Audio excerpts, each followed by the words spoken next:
looking different than it used to.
Good evening, everyone.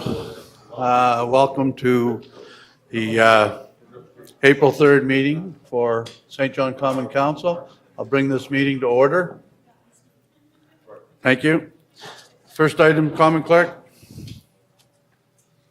Thank you, Deputy Mayor. The first item is the land acknowledgement, item 1.1. Over to you, Councillor Stewart.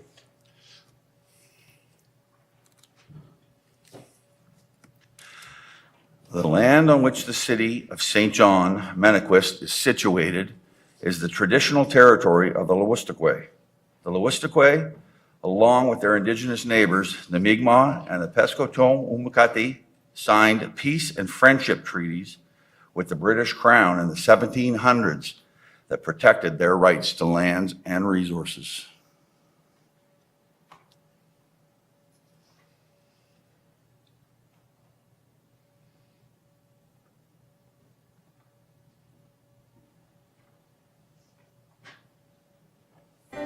Thank you. Next item, Common Clerk. Next is the national anthem.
Thank you. Next item, Common Clerk. Thank you. Yes, next item is 2.1, minutes of March the 20th. Can I get a motion to approve the minutes from March 20th, please? Paula and David on the motion. All those in favor signify by saying aye. Opposed, if any. Motion's carried. Next item. Next is item 2.2, minutes of March the 27th. Okay, can I get a motion to approve the minutes? Joanna Killen and David Hickey on the question. All in favor, signify by saying aye. Opposed, if any, motion's carried. Next item, Common Clerk. Next is the approval of the agenda. There's a few additions. The first one is I did hand out 4 additional letters for item 12.2, so those will be added in with the letters of support. And coming from Committee of the Whole, we have 4 items: 17.1, security clearance requirements for police commissions; 17.2, summer ice partnership with LBR; 17.3, termination of city market lease; and 17.4, name change for city market lessee. Thank you. Can I get a motion to approve the agenda, please? Paula and Joanna on the question. All in favor? Carried. Next item. Next is item 4, disclosures of conflict of interest, if there are any. I see Joanna Killen.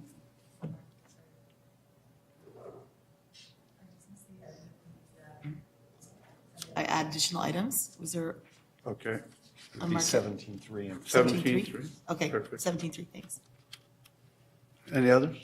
Not seeing any. Next item. Next is the consent agenda. Over to you, Councillor Sullivan.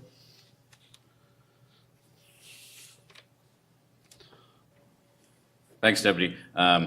Just move the consent agenda items 5.1 through 5.4 inclusive. Okay, second. Councillor Stewart on the question. Okay, Councillor Harris. Thank you, Your Worship. This is a question for Director Tim. Just on this, it's great to see this 5.2, the engineering services for crosswalk, sidewalk priorities and road safety education. So I'm working through this and looking at it because I know it's been a lot of conversations we've had with trying to round out Move SJ so that we're prioritizing winter management, we're prioritizing road use and pedestrian center design. My question on it, I'm just not fully aware, Director Tim, or I'm not picking it up, I guess I could say. Is this going to allow our works department and your department, traffic engineering department, to have some general specifications and guidelines to utilize, almost like this idea of an off-the-shelf kind of solution as we go forward? Because it does seem like, I know going back to Councillor Hickey's days on his first term, there was these conversations around complete streets and which ones are complete streets, and if this one is, why isn't that one, and how does it connect all that? I'm just wondering does this give us kind of these off-the-shelf solutions for specs and guidelines going forward? Or is there something more to it? Okay. Thanks for the question, Councillor Harris. Yeah, so in terms of the off-the-shelf products with this results is, first of all, we're going to have a very clearly defined, prioritized list of sidewalks that where there are gaps in the system that we need to fill, as well as on the crosswalk side, and clearly have a prioritized list of crosswalks that best meet the community that are currently lacking. So those will generate a series of lists for both sidewalk and crosswalks that should be constructed in future years. But certainly some of the data and results out of this process we're going to use for a lot of other additional things, where to best clear our sidewalks during the wintertime, even just general demands of how our pedestrians flow across the city. A lot of the data is going to generate from this process will help in better decision-making, generally making sure that we're delivering services best for active transportation modes for years to come. Okay, thank you. Okay, Councillor Radwan. Thank you, Deputy. I just really had a couple of comments. I was so excited to see the consent agenda this time. I wanted to also thank Director O'Reilly as well on the sidewalk priority section. I think that's wonderful. But I wanted to just make note that, we're getting $138K of federal funds if this is approved. The public space at Market Slip, it's been a total of $18 million, which is just something to celebrate. And then the Green Municipal Fund agreement, which has helped get our electric buses on the streets, is so, so, so important. It's been $402,000 from the Green Municipal Fund and $130K of NB Power grant money. So I'd like to thank all of our partners there. I think this is something that's just going to be so beneficial for St. John. So thank you to staff for tapping into those pockets of money too. Perfect. Thank you, Councillor. Okay, on the question, all those in favor? Opposed, if any? Motion's carried. Next item, Common Clerk. Next is item 6, members' comments. Okay. Counselor Sullivan, please start us off. Thank you, Deputy. First, I guess, on behalf of council and the deputy join me, we are happy to welcome curlers from coast to coast to coast in Canada, because the territories are represented as well. At Thistle St. Andrews Curling Club this week is the Canadian Masters Curling Championship. So another Canadian championship coming to St. John. Fantastic people from all over Canada coming to visit our city. And I would highly recommend, if you like curling and you've been watching the Worlds on TV and Brad Gushu, if you want to see some folks who have been there, done that, and are still doing it, get down to Thistle St. Andrews this week and see some fantastic curling. Continuing to be the city of champions in a curling vein, I really want to congratulate the Charlie Sullivan mixed curling rink. Charlie, Leah Thompson, Joshua Vaughn, and Erica Clough, who won the provincial mixed curling championship this past weekend in St. Andrews. So in November, I think they're off to Swift Current to represent their city and represent their province at the national championships. And on the high school musical front, first of all, congratulations to St. John High School on a great run of Grease. And looking forward to, and I couldn't quite find the date, so watch your social media, the upcoming high school musical at Simon's High, which I'm sure is going to be fantastic as well. I know students work very hard on these productions, and they are well worth the dollar you spend. So support your local high schools and have a wonderful evening out. Thanks. Thank you, Counselor. Counselor Hickey. Thanks very much, Deputy. I just wanted to offer congratulations to the Compassionate Grief Center for another very successful fundraiser this year, to both Jamie and Sandy for their leadership. It was pretty neat to get a chance to finally meet our Chief Medical Officer of Health, Dr. Jennifer Russell, at it, and thank her for her work in our community. I think she's pretty tremendous. Talking about pretty tremendous people, it was West Side legend Brucey Brown's birthday yesterday, 77 years old. So happy birthday. Thank you, Counselor. Counselor Radwan. Thank you, Deputy. I appreciate that. So some hot news today. I just wanted to send a special congratulations to Quispamsis because they're going to be hosting the 2023 Para Hockey Cup. And that's great news for the entire region. And then I just wanted to mention, like, the question seems to be these days, why are all these people not eating or drinking all day? Well, it's Ramadan. So Ramadan Mubarak to anybody who's celebrating. Why are people fasting? Well, there's actually a couple of reasons. One thing is you end up feeling what people that are impoverished are feeling when you're not getting to eat or drink from sunup to sundown. The other thing is it actually kind of tests you and grounds you so that you're feeling like, how can I keep myself from temptation, right? So throughout the year, if you get this feeling to do something that maybe you shouldn't, that you can control yourself. So anyway, I did want to mention that, Ramadan's a great month, and I hope that if anybody in the community gets invited to Iftar, which is the breaking of the fast, that they attend. And I had the mosque over in the west side get in touch with me today, and they were supposed to have sent an invite to all of council. They're going to be having an interfaith iftar on April the 9th, which is Easter, and they weren't sure if everybody got an email, but they just wanted to let you know that you're all welcome to attend. Okay, thank you, Counselor. Counselor Harris. Yeah, just a shout out to the home opener for the St. John Union for the new basketball team. So I was there with you, Deputy, and Councillor Stewart and Councillor Killen, and we had a great night, good crowd, but shout out to our people right now here in this city. We have got to step up like Bathurst did this past Sunday night. So we had 1,800, they had like almost 3,000 people. So they nearly doubled our seat count. So I know we can do better. And we're 2-0. So there's 2 wins under the St. John Union belt. It's great to have pro basketball back in St. John, getting full utilization out of the TD station.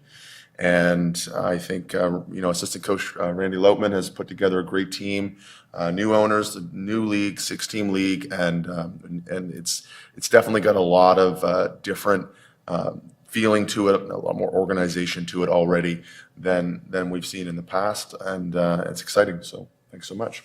Thank you, Councillor. Councillor Norton? Thank you, Deputy. So Harbor Bridge construction's back, moving over that really quickly. There are 5 high-valued building permits in March that are on deck. So as the weather heats up, so does construction. 48 building permits, I understand, have been issued through the One Stop Development Shop, value over $25 million. That's good news. And I guess that ties into a focus on growth. 50 Technology Drive, valued at $8 million. 408 Mill Street, $7.9 million. 990 Fairville Boulevard, west side, $1.5 million. 10 Park Street, $2.1 million. And 146 Industrial Drive, $1.5 million. Things are good. People are working. Shovels are in the ground. And we look forward to that $25 million just keep on ticking up. So if Harbor Bridge construction gets you down, hopefully this gets you up. Thank you. It certainly should. Thank you very much, Councillor. That's all good news. It was a busy week last week with the mayor away. So we had the U.S. Ambassador, David Cohen, visit St. John on Wednesday. CAO McGovern and I met with him to discuss several different items, including homelessness, economic development, and strengthening the relationship between our 2 countries. Again, I want to welcome the St. John Union basketball team here to St. John. It's great to have pro ball back in the city. And I want to have a shout out to our YMCA newcomer employment champions. You know, immigration is an essential to our continued growth, and organizations like YMCA and all of the newcomer employment champions are helping us achieve that goal together. So a big thanks to the YMCA and all the participating employers in that program. I also had the chance to meet with officials from NBCC to discuss a number of areas where we can work together. And once again, welcome to the 2023 Canadian Masters Curling Championship. As Councillor Sullivan said, we were there last night, and it's great to have a national competition back in St. John. Attended the announcement this morning that Councillor Radwan spoke about. So congratulations to our neighbors in Quispamsis on getting the 2023 Para Hockey Cup tournament here in St. John, or in Quispamsis, but a lot of people will be in St. John. This type of national tournament, whether it's in Granby, Westfield, Quispamsis, or St. John, it's terrific for the whole region. So everybody benefits from it, and it's good to see. So there's a lot of great things happening right now in St. John. This is just 1 week worth of some of the good stuff, and so we need to be very proud of our city and speak very positively. Thank you, Common Clerk. Next item. Thank you, Deputy. Next on the agenda is a proclamation, item 7.1, and this is for National Public Safety Telecommunicators Week. Thank you. Whereas emergencies can occur at any time requiring police, fire, or emergency medical services, and whereas an emergency occurs, the prompt response of police officers, firefighters, and paramedics is critical to the protection of life and preservation of property. And whereas the safety of our police officers, firefighters, and paramedics is dependent upon the quality and accuracy of information obtained from citizens contacting the Public Safety Communications Center. And whereas the Public Safety Communications Center is the first link to citizens seeking emergency services. And whereas every year during the second week of April, the telecommunications personnel in the public safety community are honored nationally. And whereas April 9th to 15th, 2023 is recognized as National Public Safety Telecommunications Week. And whereas National Public Safety Telecommunications Week is a time to celebrate and thank the Public Safety Communications Center operators for their compassion, understanding, professionalism, and their performance of their duty, serving the public, I therefore, Deputy Mayor John McKenzie of St. John, do hereby proclaim the week of April 9th to 15th as National Public Safety Telecommunications Week in honor of those whose diligence and professionalism keep our city and citizens safe. Next item, Common Clerk. Deputy, we don't have quite enough time for a presenter to come in before our public hearings at 6:30. So if we could skip to the next business item, which would be 12.1, an update from the Chief Administrative Officer on catalytic projects. Perfect. Over to you, CAO. Good evening. Thank you for the catalytic projects update. I'll provide a brief update on each of the 4 infrastructure projects and touch on a couple of the advocacy projects. So I'll start first with the overview of Council's 4 catalytic infrastructure projects for the Innovative Learning Peninsula at the Commons. The working committees the province established for the Central Peninsula Learning Commons and New North End School are now active and continuing to meet to move these critically important projects forward. I'll not get into any of the details given the presentation that is up later on the agenda, other than to say that our approach to school construction in the province should take a community needs assessment approach, and decisions will need to be made quickly as the design is set to begin this spring on each of the schools, and construction starting in the spring of 2024 and the schools opening in September 2026. With respect to Fundy Key, the market slip work is continuing and gaining momentum, and work continues by the developer as it relates to design for the construction down at Fundy Key site. At our new comprehensive recreation facility, work on the new facility will continue through 2023. We now have consulting support to assist with the design concept for assistance in seeking funding. And the funding component is really what's essential to bring this forward for the benefit of the community. And in terms of investment in industrial parks, Deloitte has completed its work on the value chain analysis for St. John Industrial Parks, and in mid-February presented the findings to the city's project team. And the work has informed the competitive advantages that we have here in St. John in terms of all of our unique methods of transportation, modes of transportation, either through water, rail, air, or inland transportation access. And so a comprehensive update will be provided to Growth Committee on that topic next week. And then building on the Deloitte work, city staff have started working on 5 unique streams identified within the Deloitte study. And the team has been working with experts to develop a range of marketing and promotional assets and materials, including a new website and dedicated to the industrial parks. And the launch of that is expected over approximately the next month. The team is also working with some key partners on collaborating around key infrastructure opportunities as we continue to advance for the creation of the 10-year strategic plan for the industrial parks, which is a key action within the 2023 initiatives plan. And switching now to advocacy under affordable housing. So since Council's adoption of the city's affordable housing action plan last fall, the city's team has remained very active in advancing the Affordable Housing Action Plan initiatives to accelerate the supply of affordable housing in St. John. The city has recently submitted applications to FCM to the federal CMHC Rapid Housing Initiative grant program just over 2 weeks ago. And we're anxiously awaiting word on funding associated with that program, and the coordinated approach undertaken by the city to partner with the nonprofits has really leveraged resources to address the urgent need. There are overall 122 affordable housing units that were part of those applications that were submitted to CMHC Rapid Housing funding, and the city continues its efforts and recruit of a new staff lead to facilitate the implementation of the Affordable Housing Action Plan in coordination with the other levels of government and our community partners. And we continue work as it relates to the municipal housing entity as well. Most recently, just 2 weeks ago, the Housing Accelerator Fund, a new federal fund, was launched. And so our staff's signed up for webinars and to get into the details and understanding of what the opportunities are.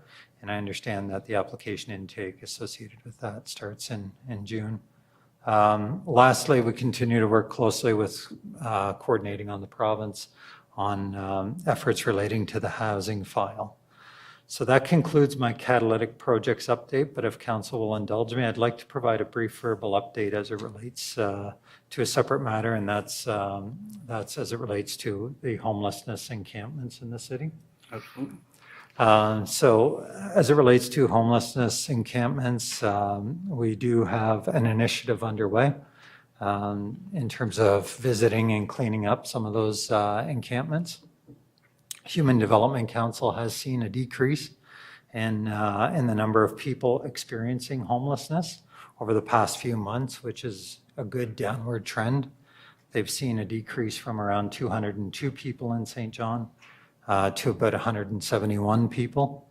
So while this is a positive trend and will likely result in some of the encampments that we had seen no longer being active, therefore, we're going to be working with HDC, the Human Development Council, as well as with Provincial Department of Transportation and Infrastructure to go and visit these encampments and to remove any items from the encampments that have been vacated, and to also provide that, garbage bags and that sort of thing for other encampments that are active, so that any garbage can be bagged up and we can go along and pick it up with our city resources. And so this work is getting underway, and we will be undertaking that work in the coming weeks. And with that, Deputy Mayor, that concludes my update. Thank you very much. I've got 3 speakers, but can I get a motion to receive and file, and then a seconder, then on the question I'll take. Okay, so Councillor Norton, Councillor Stewart on the question, and we have Councillor Harris up first. Thank you, Deputy. Through you to the CAO. Really excited to hear about the industrial parks and the Deloitte value chain analysis. I wrote an article in the paper, I'm trying to think, I think it was back in January, just about this. And one of the statements I made in there was we just didn't have a good sense of what direction the province wanted to go into from that perspective. So within this assessment, and I know we're going to be talking about it with growth, but I think we see what I'm looking for is a comment on your perspective on what the province's role in that value chain analysis has been, what collaboration we've had with them.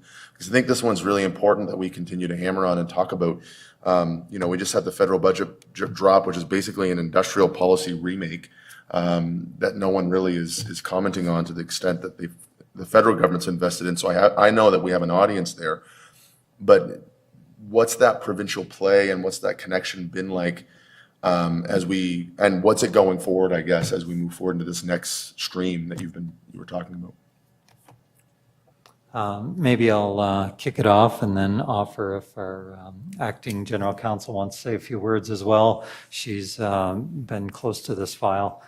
We have worked with Opportunities New Brunswick closely. The team has had meetings with them, and there's been good dialogue and engagement with them in terms of really identifying where the opportunities exist, where our strengths are for each of our industrial parks, and then for lands that we don't yet have identified as industrial parks also, that we could have identified in the future. So we've been working closely with them. We've also had discussions, I know, at the provincial level with the Department of Local Government, and they've been supportive as well.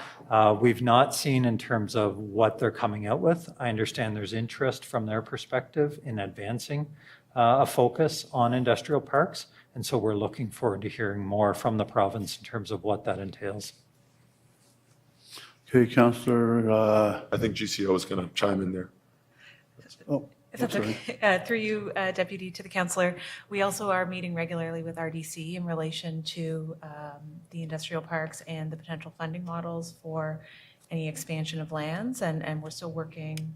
We do hope to advance a funding model here shortly, but we are working very closely and meeting regularly with representatives from OMB and RDC. Right. So, I mean, I get it, we're meeting with them, but it doesn't sound like they have set a direction that they're going to go in that we can file in with, which in some ways might be good for us because we can set that tone, that's me wishful thinking over here and just trying to put it all together, but hopefully that's the case.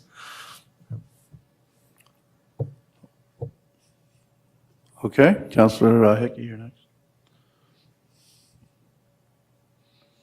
Thanks very much, Deputy. Through you to the CAO, Brent, in reference to your conversation there around encampments and efforts to support our homeless population, what actions are we taking in terms of active encampments, or as the weather gets better, soon to be active encampments? What stance are we taking? What are we doing to address that in the community? So we do have a protocol established now where HDC goes out and visits the encampments on a regular basis, and they're always tracking their by names list and ensuring that they have a current list. We've had fire go out and visit a number of the encampments and share with them some information. Also, look at the sites, provide some guidance. I know staff are now going to be going out and supplying garbage bags to these sites to also provide them an opportunity to, as I say, get rid of items that they no longer need, so that we can come by and pick it up and keep the sites in as clean a condition as we possibly can. How are we balancing that? I guess the perspective I get from the community is one that says, I think is balanced between, the obvious and massive need we have for housing in this community and the massive humanitarian crisis we have from an encampment perspective, but also the impact on folks that live in those neighborhoods. How are we balancing that? How are we making sure that those concerns are being heard, and how are we taking action as such? Yeah, if any citizens have concerns, they can, contact our office at the 658-4455 number, or email us at service@stjohn.ca, and the customer service team. As I say, we do have a protocol to go through in terms of ensuring that those sites get visited. We log them, we know where they're located, and there's a mechanism to clean them. But I would say that, we are not resourced for this. We don't have all the resources in order to handle this. A lot of these sites aren't on city-owned land. They're on provincial land. And so that's where we get into coordinating with Department of Transportation and Infrastructure for them to clean up their sites. In addition, we're looking forward to the province coming out with their homelessness strategy, this summer, so that we can see what sort of new role they're going to play. I know in terms of the decrease in those homeless in our community, a big part of it was the opening of the Rose Building. And so clearly there's a need for more housing.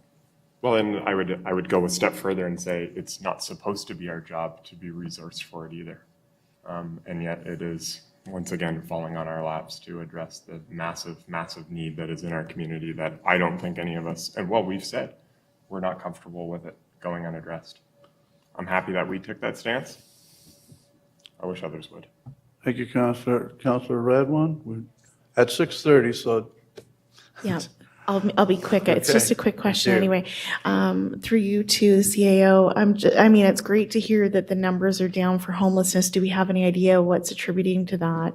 Have more people gotten into housing? Did people just leave the city?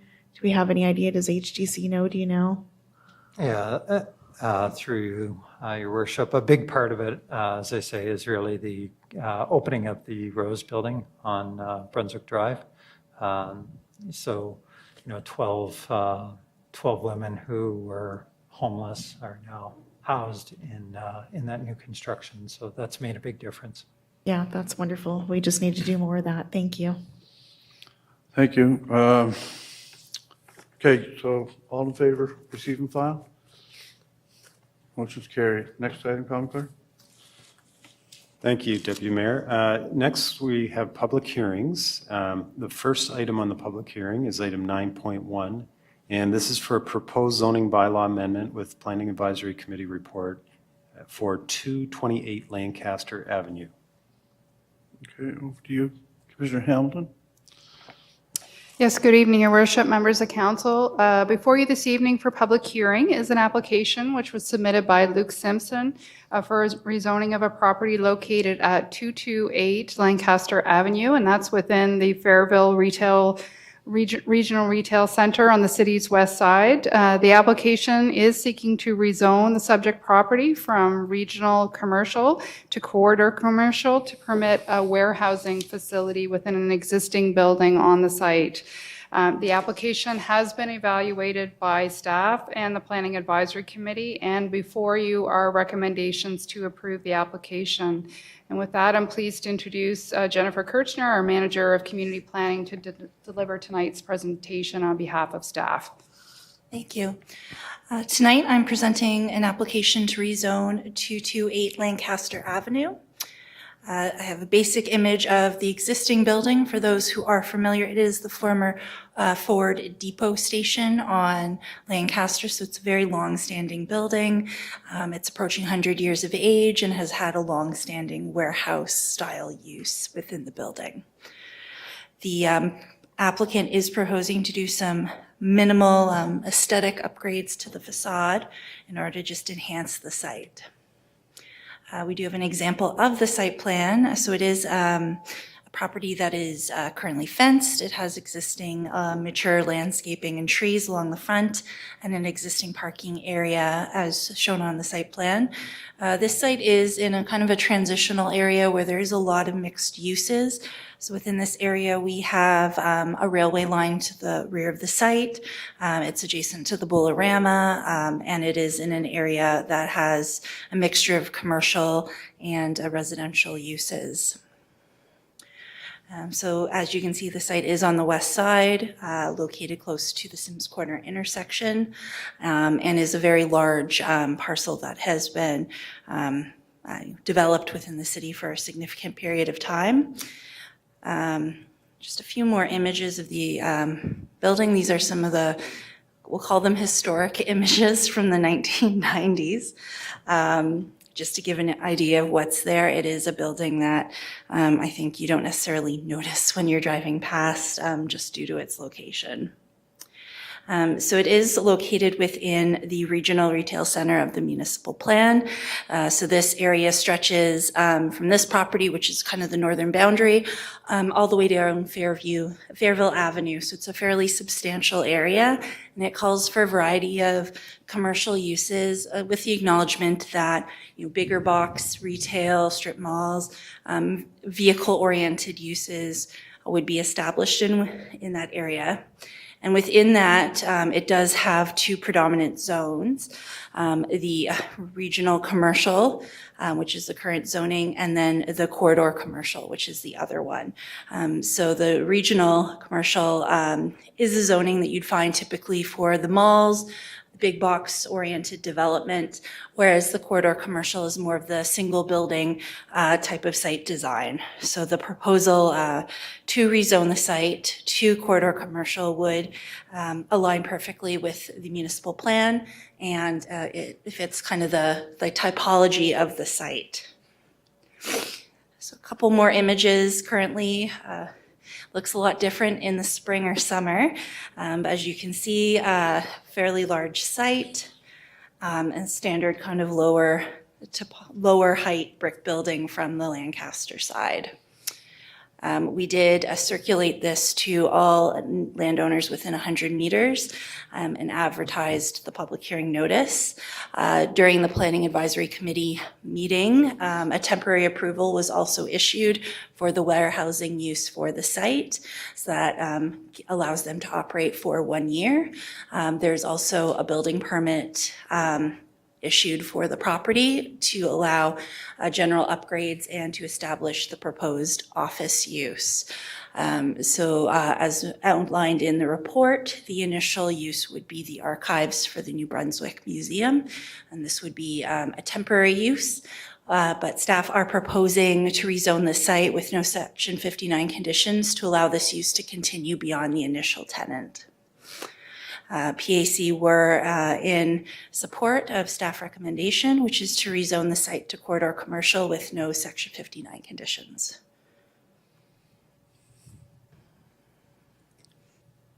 Okay, thank you very much. So I'll call the public hearing to order, and I'll ask if there's anybody here that would like to speak against this application.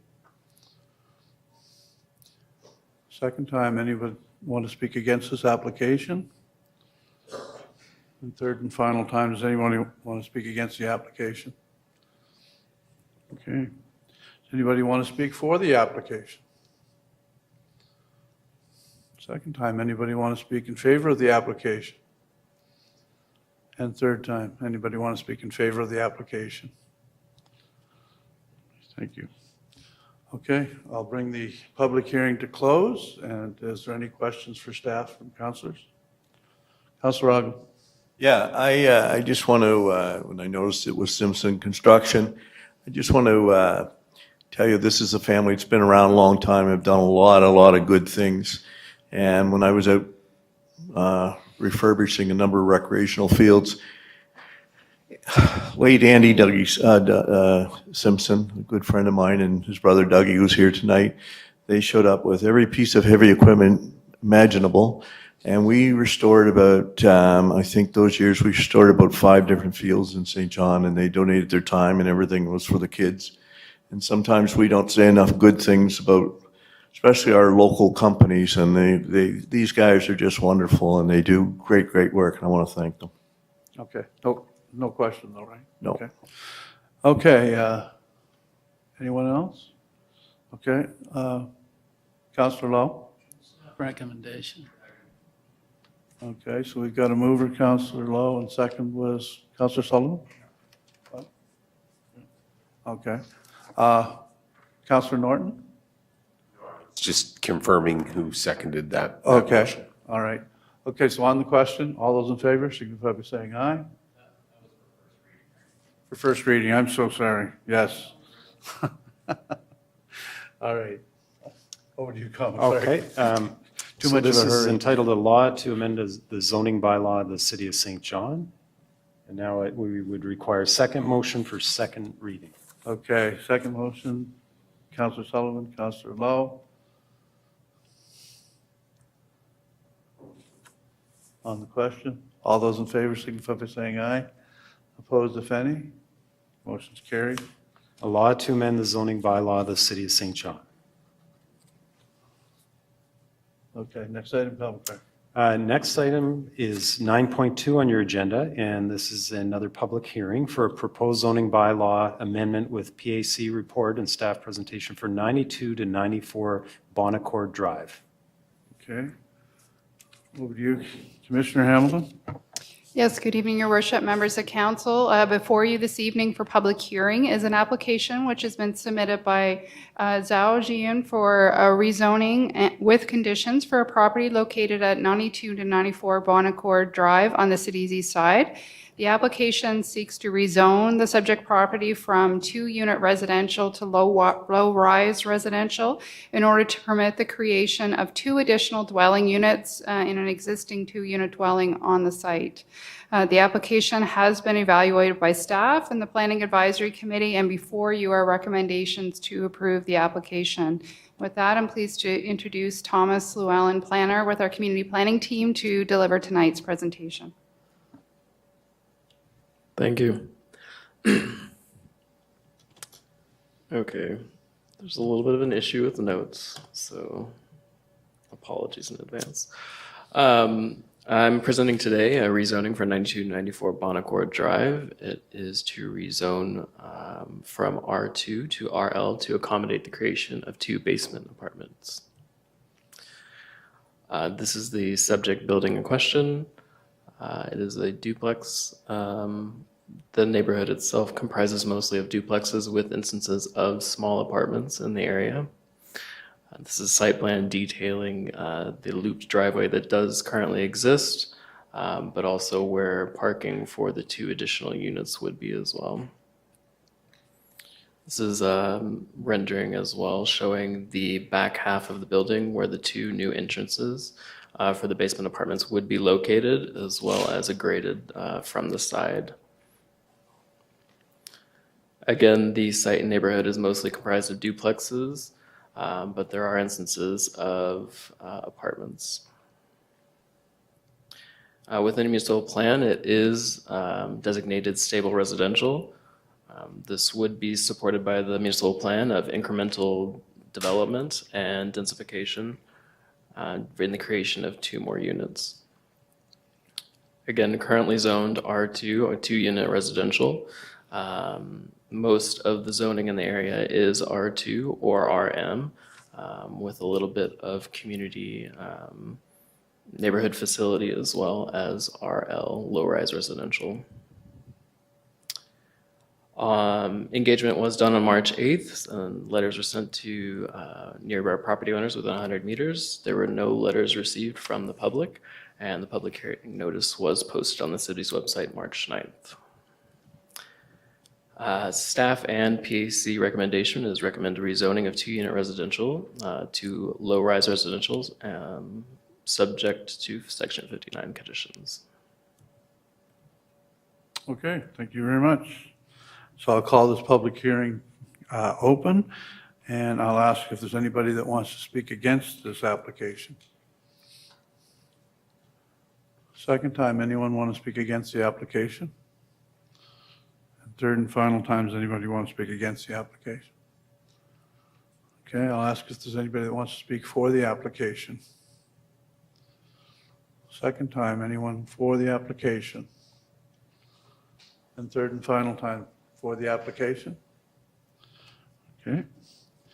I'll call this public hearing closed, and I'll ask if there's anybody that has questions for staff. Not seeing any. Over to you, Common Clerk. Thank you. Oh, wait. Oh, Councillor You Law. did have Councillor Law.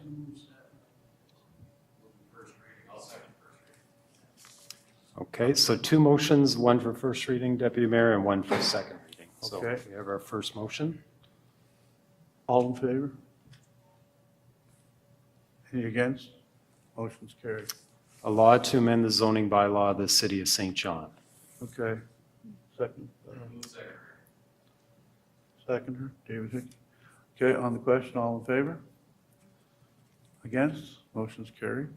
Thank you, everyone. A law to amend the zoning bylaw of the City of St. John. Okay. Next item, Common Clerk. And next, we can go back to our scheduled presenter. So on our agenda is item 8.1. We have the new Fundy Regional Service Commission. Okay, folks, our next presentation is with the Fundy Regional Service Commission. And as Deputy Mayor of the City of St. John, I'm a member of the Board of Directors of the Commission, and I've observed how the new local governance reform agenda has impacted local governments across the region, as well as the Regional Service Commission. The process to introduce these reforms have not been without its bumps and conflict points, but the majority of the reforms are now complete, and the Board of Directors of the Commission has committed to making the best of our new reality and strive to deliver new value for local governments and the Fundy region throughout these new reforms. We cannot change what has occurred in the past, but we are now in charge of forging our future as the Fundy region. I would like to introduce the Commission's Chief Executive Officer, who is a familiar face to this council. CEO Phil Ouellette reports directly to the Board of Directors for the Commission, and as part of the recently adopted 2023 Fundy Regional Service Commission Work Plan, the Board has requested that he present to each local government council on the Commission's new mandate and what to expect in 2023. So welcome, Mr. Ouellette. The floor is yours. Great. Thank you, Deputy Mayor McKenzie, and I'm thrilled for the opportunity to be here this evening to talk about this new Regional Service Commission and what we're up to this year. So what is the Commission? It is not a form of local government, nor is it government of New Brunswick. It is a service provider with legislative mandates through legislation mandated to provide value to the 7 members of its commission, as well as residents of the Fundy region. Similar to several communities in the Fundy region, the commission has changed both in geography as well as expectations over the past year. As Deputy Mayor McKenzie has indicated, we are overseen by a board. This is a photo of the board members, one from each one of the 7 members. The commission is not new. Commission has been around for over 10 years, and at least from my assessment, it has a strong track record of strong public service to the Fundy region through the existing services. So what's happened? In 2013, there was 2 mandated services to the commission, and since January 1st of this year, that mandate has increased dramatically. And before I go into each one of these mandates and explain them a little bit more, I think the important point to state here is that none of these new mandates are intended to duplicate. And something can happen at the local level at the same time that something happens at the regional level. It's not one against the other. There can be great work happening in some of these fields at the local level, all while something happens at the regional level. So this is a breakdown of our budget according to the 10 different budget lines that we have within the commission.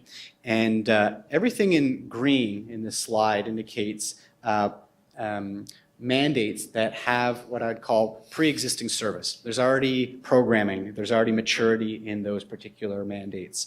So some of them will be familiar to you. The baby blue ones are brand new. They have not yet been defined. For me to come here and tell you exactly what those 3 mandates are and what they shall be, we're not there yet. And that's why that budget line is so small. The purple one is a little bit of both. It's a little bit of old and it's a little bit of new, which is the regional facilities, which we will also jump into. The first new mandate is 2 fused into 1, which is regional economic development and tourism promotion. And for the Fundy region, we are ahead of the curve in comparison to other regional commissions. And the reason for that is that we already had a regional economic development model. All other regions in the province, there are 12, they're trying to work this out as we speak. In addition to the Fundy region, we don't just have a regional model, we also had KPIs and a strategic plan adopted by the region. And that's also something that the rest of the province is trying to keep up with. So for us, it's infused with Envision St. John, this mandate, and I won't go through that slide much more. The next one is regional facilities, and there's 2 main buckets of responsibility. Existing facilities and new facilities. I believe this council is well aware of the 5 existing facilities, so I will not review them. But part of the mandate is to receive proposals from those 5 facilities each year and to assess their merits, both from operating and now capital, and also for the commission to encourage usage of those particular facilities.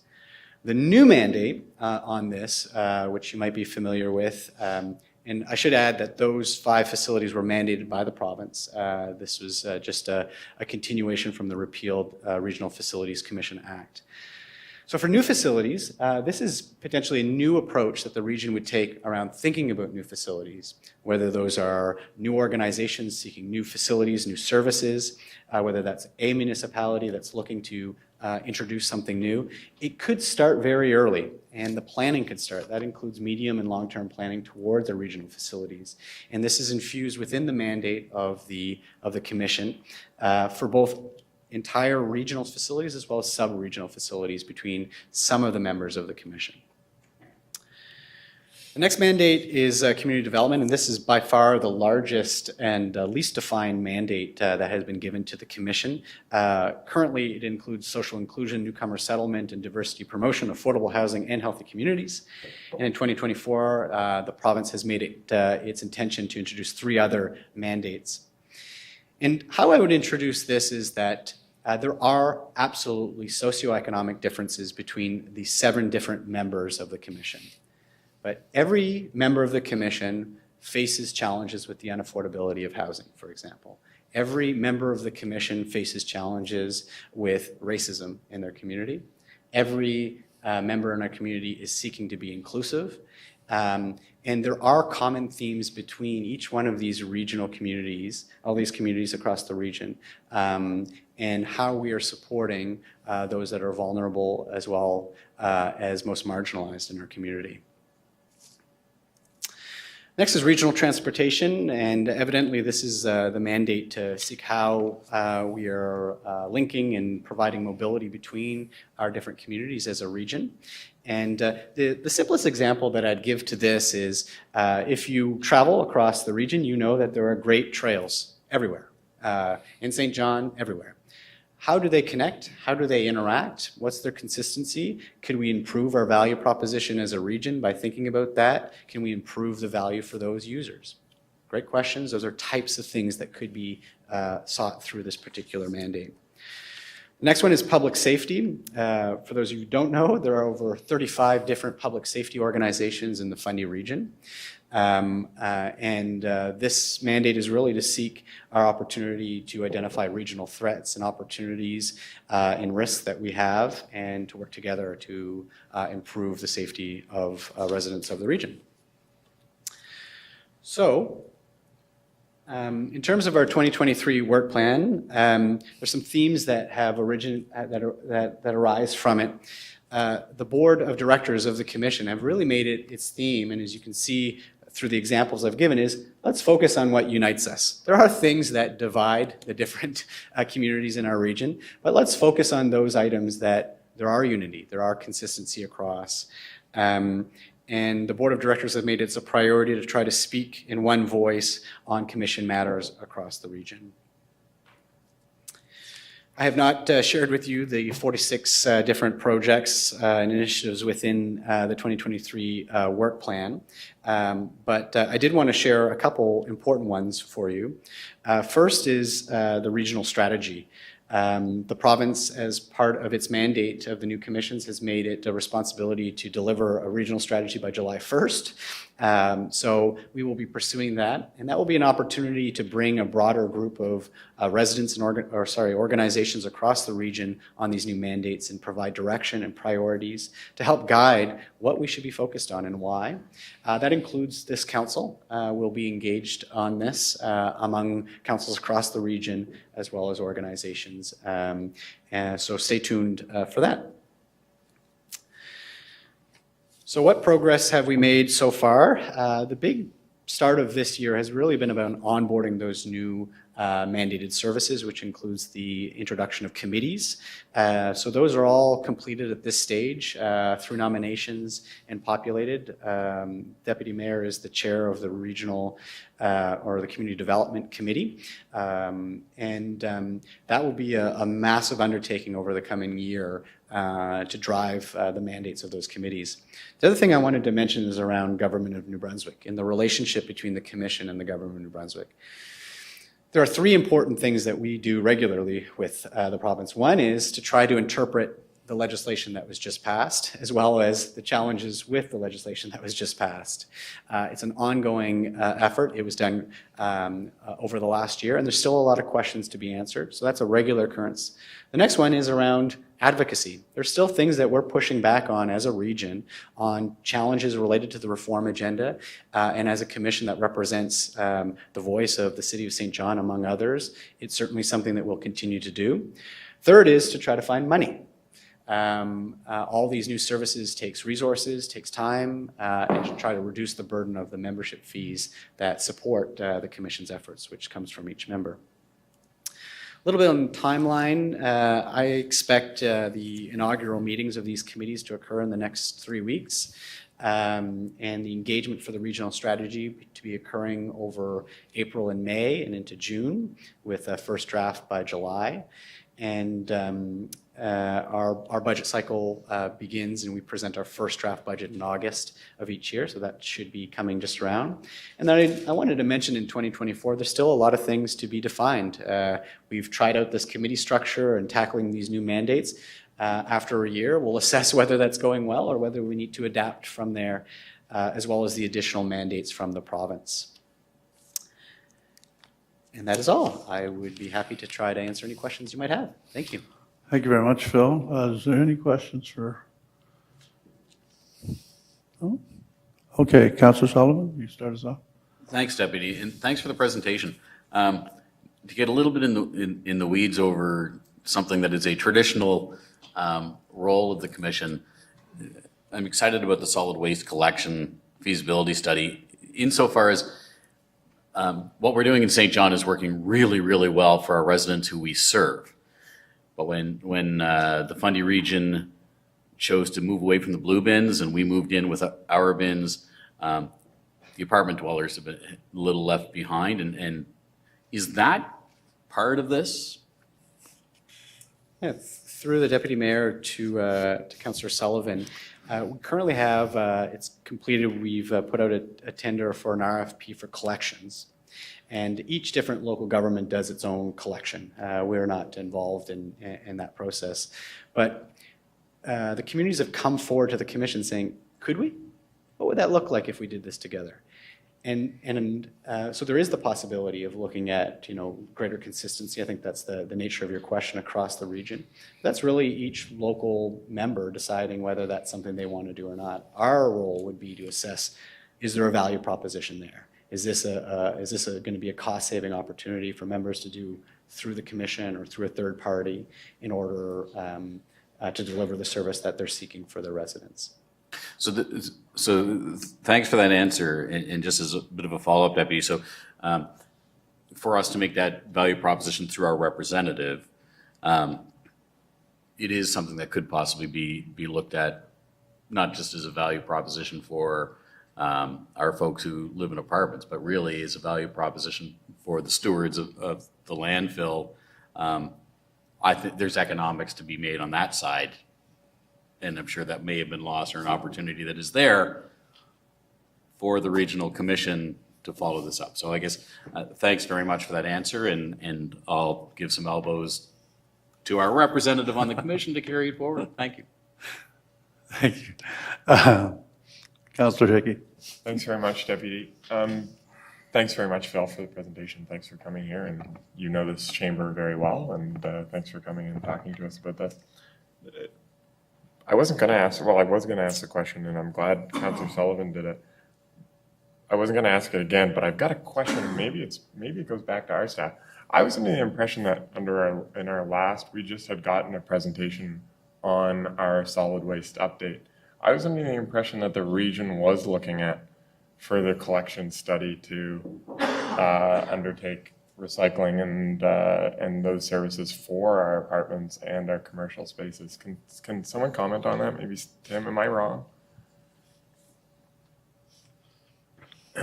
Councillor Hickey, so the organization provincially that's looking after that is Recycle New Brunswick.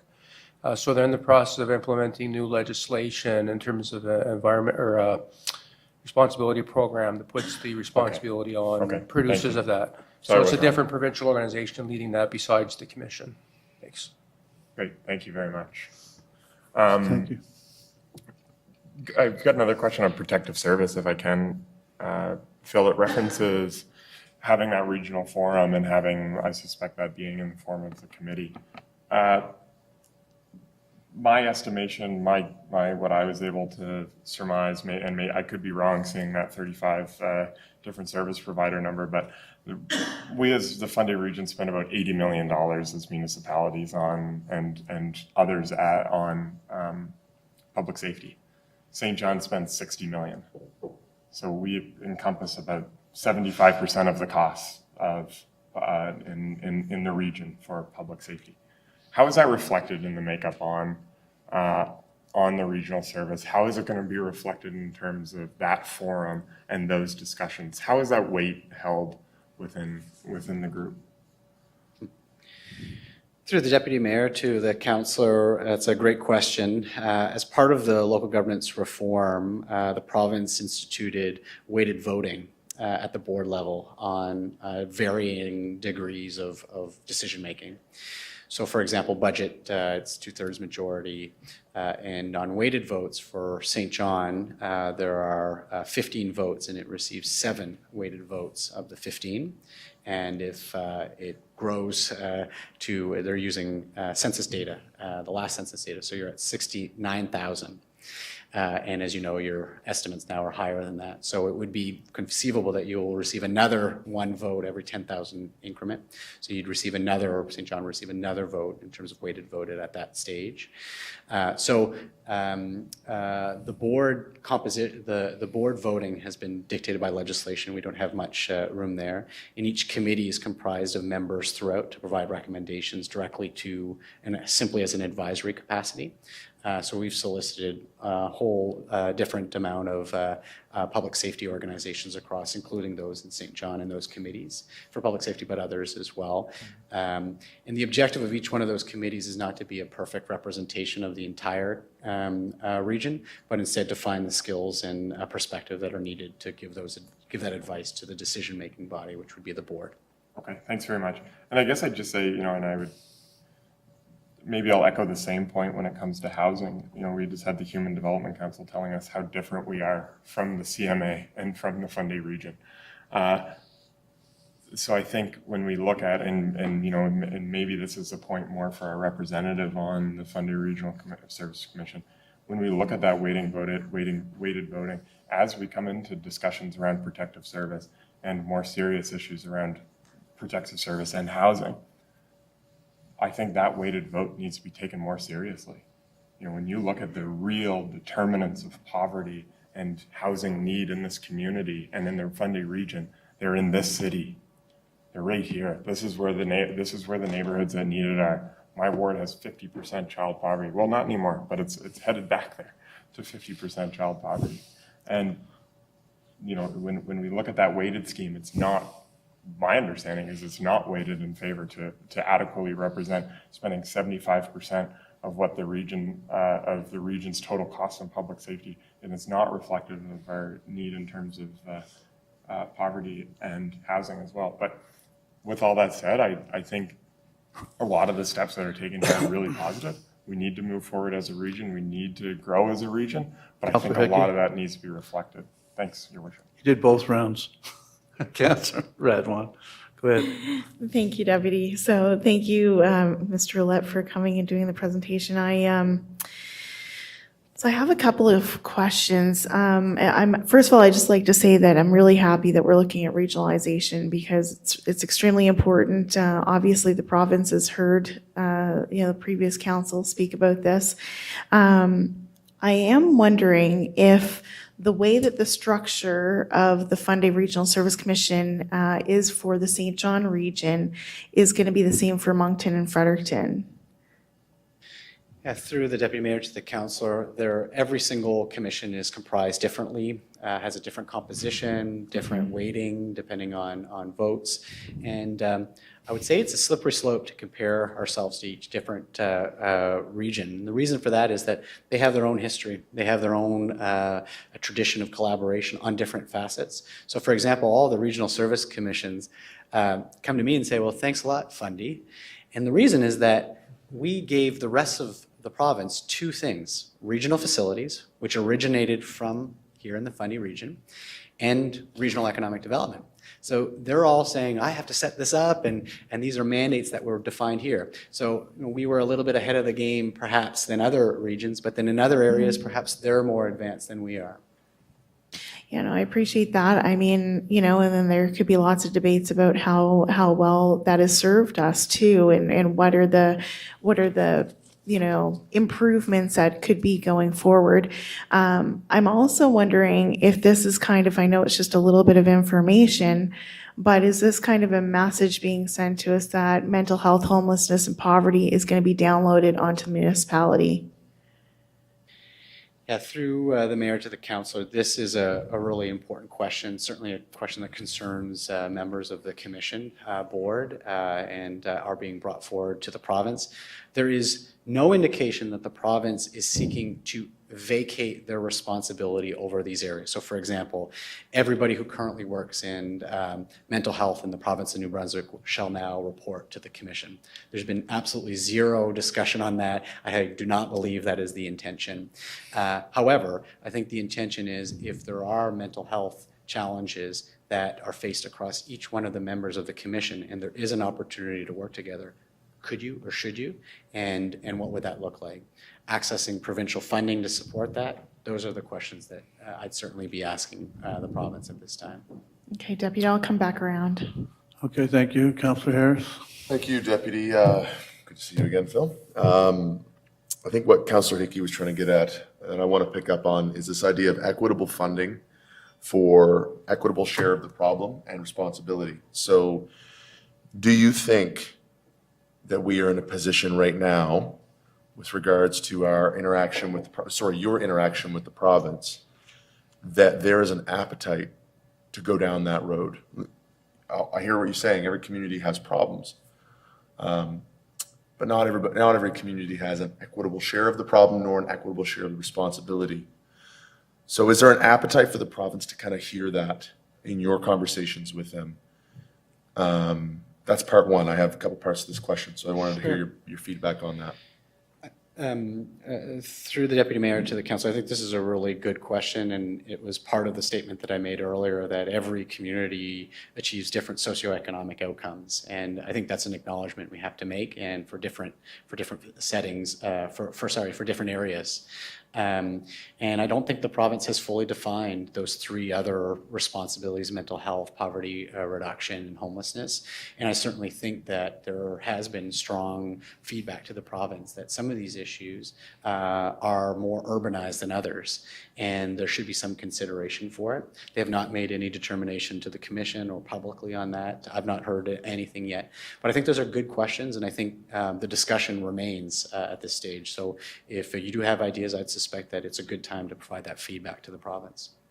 Okay. I mean, I know we've been talking about that on other things like infrastructure in the past. So, when it comes to housing, when it comes to all these different pieces of the social mandate, if we call it that, it is going to take a lot of creativity, and hopefully there's an openness to have unique solutions for unique areas that have unique shares of the problem and, like I said, responsibility. And the other question I had is, what is our organization's ability, so this organization, the City of St. John, as us as a council, what's our ability to influence this Regional Service Commission?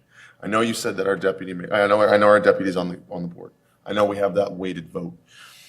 But I guess I'm trying to understand how we approach it, even on a brass tacks level, from us as councillors, how we engage with the Regional Service Commission as individual councillors in some of these conversations. Because I'm happy that the deputy's there for us, but I don't think that means our responsibility as individual councillors, as ward councillors that have carnal knowledge on the ground is vacated. So I don't want to vacate our responsibility, and I'd like to understand more about how you see that playing out, like what you see that interaction looking like. Yeah. Through the Deputy Mayor to the Council, a great question. I have a quick answer, which is we will have a regional strategy occurring over the coming months. That will be an opportunity for all councillors from across the region to provide feedback. But I'd say the simplest way of looking at it is, so as I mentioned, there's nothing that prevents with the mandate for local items to be dealt with at a local level. So if there's a local strategy that needs to be happen, go for it. There's nothing that the Commission will come knocking on your door saying, you can't do that. That's not our mandate. Local prevails. But the question to each local government is to ask, can this or should this be regionalized? So you're going to have countless things come in front of you regularly. And a lot of them should not be regionalized, perhaps. But there's some that you say, what is their value? Is there value for this item? Maybe it's an active transportation strategy. Do we know if the other local governments are also doing this? Is there a benefit to do this as a collective? Why should we not do it as a collective? Another good example, you just got to think of the themes that transcend the entire region. Trains transcend the entire region. So if you're thinking of doing something related to train and train safety, perhaps your other colleagues from across the region might be interested in working with you on it. So you equip your representatives to the Commission and say, I think we should pitch this idea that we're starting to talk about early and see if it can be regionalized. And then perhaps you're going to save 20%, 30%, 40% on the initiative because you're going to get leveraged funds, you're going to get increased expertise from across the region, and it's a win.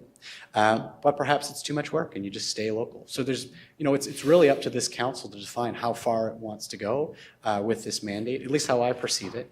And the way I see it is the province is trying to incentivize that. So what they're going to try to do to say, oh, you guys are cooperating, I might be able to find you an extra percentage of funding for that type of initiative, because we're really seeking, communities to come together on regional initiatives versus a negative reinforcement of you'll be punished if you do not collaborate. So that's how I perceive the province's approach to this. Thanks. Okay. Councillor Edwin, do you want to wrap us up here? Yeah, thank you, Deputy. So I just wanted to share a couple of concerns that I have. So I just thought I would just throw this out here since you're getting some feedback. First of all, I am, like Councillor Harris and Hickey, very worried about us not having a fair and equitable shot at everything.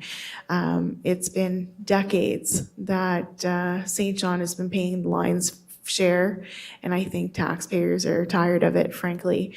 But I think that we need to keep in mind that there could be huge opportunity for cost savings, right? If we are able to regionalize things together. But we need to all be on board and willing to pay a fair share. The other thing I wanted to kind of mention is that of course, St. John is so unique. And when you look at something like newcomer settlement and inclusion, for example, the majority of money that comes from the federal government for settlement services goes to our YMCA. In Moncton and Fredericton, it goes to their newcomer center. So we have 3 organizations primarily looking after settlement services, and a lot of the time newcomers don't know where to go. Now they're each, in my opinion, doing a good job, but it's like, how do you funnel that out to make sure that everybody knows where to go to get what service? So anyway, I think that there's a lot that's going to come down the pipeline, and I hope that we're able to give a lot of feedback before some of this is kind of downloaded onto the municipality. The only other thing that I'm concerned about is that we have really valuable KPIs in place to be able to show what the outcomes are. And I think that it's extremely important not just to have them for the whole region, but to be able to differentiate what's different from St. John and from Quispamsis, for example. We all know that, for example, if somebody is homeless, they might have been brought into outflow from Quispam because there is no homeless shelter there. That has an impact on the community, and but the services are here. So Moncton's dealing with the same sort of thing, Fredericton as well, and all these other municipalities that have those services. But we need to keep that sort of thing in mind going forward, in my opinion. But thank you. Thank you, Councillor. I don't know if you're able to share the names of the people on the Committee for Community Development, or I can, yeah. It's public. because I think the people around here would be a little more at ease when they find out that it's not just the representative sitting there, but I'm surrounded by people like. The Community Development Committee has just been nominated through the board of the commission. It includes the chair, which is Deputy Mayor McKenzie, as well as a councillor from Quispamsis, Mary Schreier. And then it also has Monica Chaperlin. It has, help me out here, Julia Woodhull. Julia Woodhull Melnick from the university. It has, why am I drawing a blank? I'll have to send this around. Yeah, I mean, I don't have it right off the top of my head, but I will say one thing. It's a dynamic team. And people, Shiloh? Boucher? Shiloh Boucher is on it, yeah. From the, so Tamira is as well from a One Change. Yes. Yeah. A very dynamic team of people from this area, and, Mary Schreier obviously has a lot of experience. So I'm very blessed to be on that committee, and I think that they'll do good work. I want to thank you very, very much for coming in, Mr. Latt, and giving us this update. And I guess I have one more. Councillor Killen. I'm sorry, Councillor. Sorry, thank you, Deputy. You brought up the question I did have, which was about the committee. So you mentioned that Councillor Schreier was there. So how did you go about choosing those folks, and how come none of us were asked? Sure. Through the Deputy Mayor to the councillor, the way the legislation works is that the representative to the commission is the mayor, deputy mayor, or alternate defined by the municipality. So in the case of St. John, as a member, it is Deputy Mayor Mackenzie, and Deputy Mayor Mackenzie is the primary to that. In addition to that, through the new legislation, you can identify alternates, and each community can define an alternate to go. So it would be to each different community to decide whether there are alternates that are useful, supportive to that. And that could be at the committee level or at the board level. We worked through our board to identify those necessary reps. And for Deputy Mayor Mackenzie, he was successful in getting the chair of the Community Development Committee. Okay. Well, thanks very much, Phil. Appreciate you coming in, and thank you. See you again. Next item, Common Clerk. Oh, yeah, I'll need a motion to receive and file.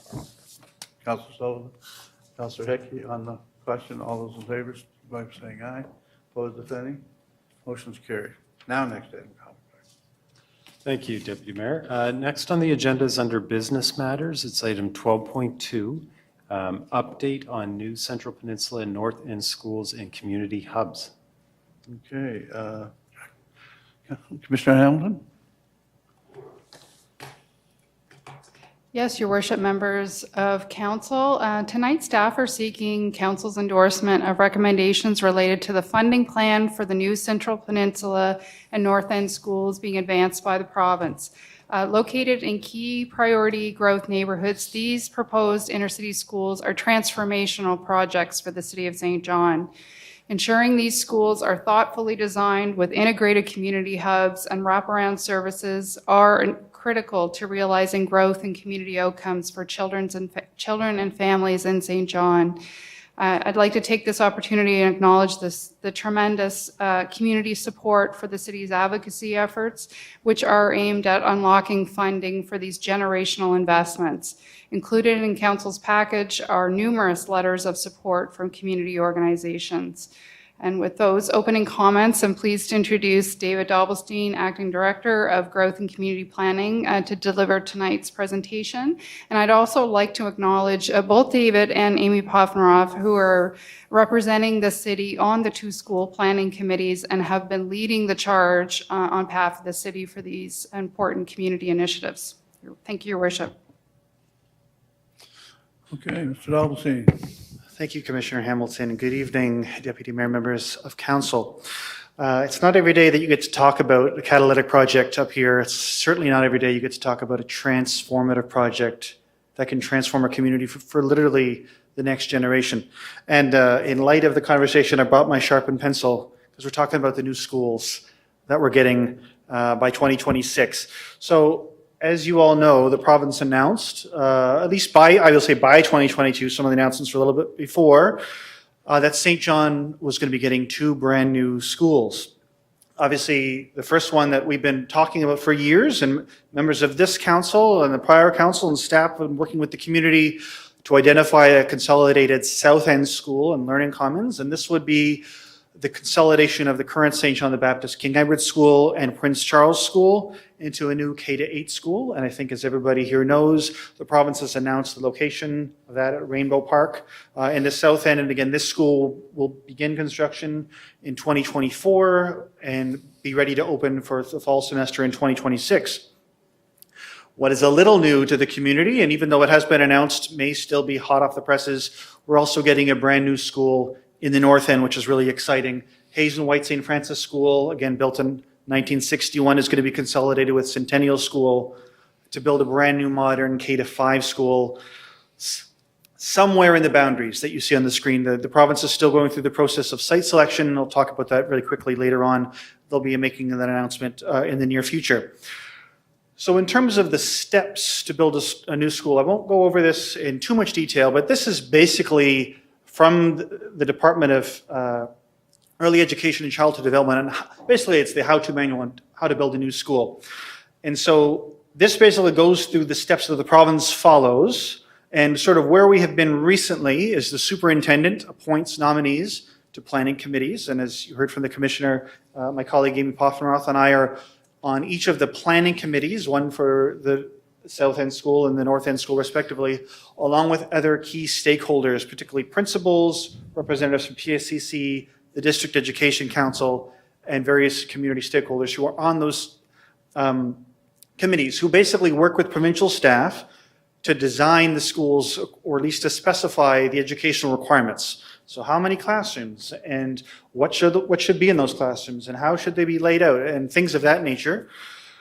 So where we are now in the process is an approval of those specifications, which then get sent off to the District Education Council and then to the Minister of Education for approval. During this process as well, there's site selection. And again, that's already happened for one school, and we're in the process for the second school. Once the minister approves the ed specs, as they call them, the educational specification, it will then go to tender for design. And an architectural firm theoretically will design each school, and that takes approximately 10 to 12 months. And following that, the province issues tender for construction on the site, and that will take 17 to 22 months. And then we have a brand new school in their respective locations. So before we get into what we're really going to be talking to tonight is the community hub element, I want to share with you and with the public some of what is in a new typical school. And we've had the privilege of being able to see some of the various new schools in southern New Brunswick. I was fortunate enough to visit Hanwell Park Academy a few weeks ago with the planning committee of the North End School. And actually, before I move the slide on your left was the architect's design for the school. This is the cafetorium. And the slide on your right is actually what it looks like in real life. So once you get to design phase, you really start seeing what these schools look like. And I have to say, the schools are incredible. Considering the schools that our kids are in now are 50, 60 years old almost, what they're getting is just going to be transformational to the way education is taught, and an incredible opportunity for children and our families in our communities. So there'll be modern classrooms. They'll probably have what they call pod systems, where they'll share classrooms that are somewhat attached, but there'll be common areas. They'll have movable walls, so you can have breakout areas, space for children to go have some quiet time, and or for children who need particular attention from EAs. There'll also be flexible space with state-of-the-art resource rooms throughout the school. There'll be a modern library. There'll be arts, music rooms, performance spaces, instruments for kids to learn instruments, music lessons. There will most likely be a situation that sort of looks like this. So what you see on the left-hand side of the screen is a stage or a theater that opens out at Hanwell Park Academy into that first slide of their cafetorium. And then there's a movable wall that opens onto a gymnasium on the other side. So it becomes this really multifunctional space that the school and the broader community, because these spaces are designed for after-hours use as well, allows the community to use both spaces and the school to use both spaces very effectively. This is another view of that cafetorium on the other side. Again, you can fill it with hundreds of folks. It's also used as an eating area for kids, a gathering space for students during the daytime, for assemblies, and then a space for the community to use after hours and on weekends. And then obviously there'll be hard surfaces and play areas outside. So tremendous amount of new things, cutting edge technology in almost every classroom. Again, lots of wide spaces with natural light pouring in every area. Again, we're so fortunate to have these coming to our community. And that's what I want you to take away tonight, is the excitement that this is what's coming up soon. But I also want to share with you about some of the community components that are typically built in schools throughout the province, but aren't on its own funded by the province, at least not initially. So the Department of Education and Early Childhood Development, ECD, they as a policy will not pay for community amenities. So for instance, if these schools need a playground, there'll be a base amount that ECD will pay for, but anything on top of that, the community would have to fundraise for. Even though I think most of us, certainly around this table, would recognize a playground is probably an essential component of a school, particularly for building healthy communities and healthy children. So that will be one aspect of something that the community will have to fundraise, and that was done at Seaside Park Elementary School, if you recall, quite a number of years ago. But what we're talking about primarily tonight is engagement on the Early Education Center, or the Community Hub, as I think you've heard it called, particularly in the Learning Commons and the South End. And so the engagement started with the community almost 6 years ago, back in 2018. And I won't go into all the depth because many of you were involved in this process. But at the time, the community got together and was envisioning a modern school in an urban setting, which already has its own challenges. Because again, ESCD usually requires something along the lines of 18 acres of space, plus an acre for each 100 children for a new school. And we don't have that kind of free space in some of our neighborhoods because we're an urban city. So there's already accommodations that have to be made for that.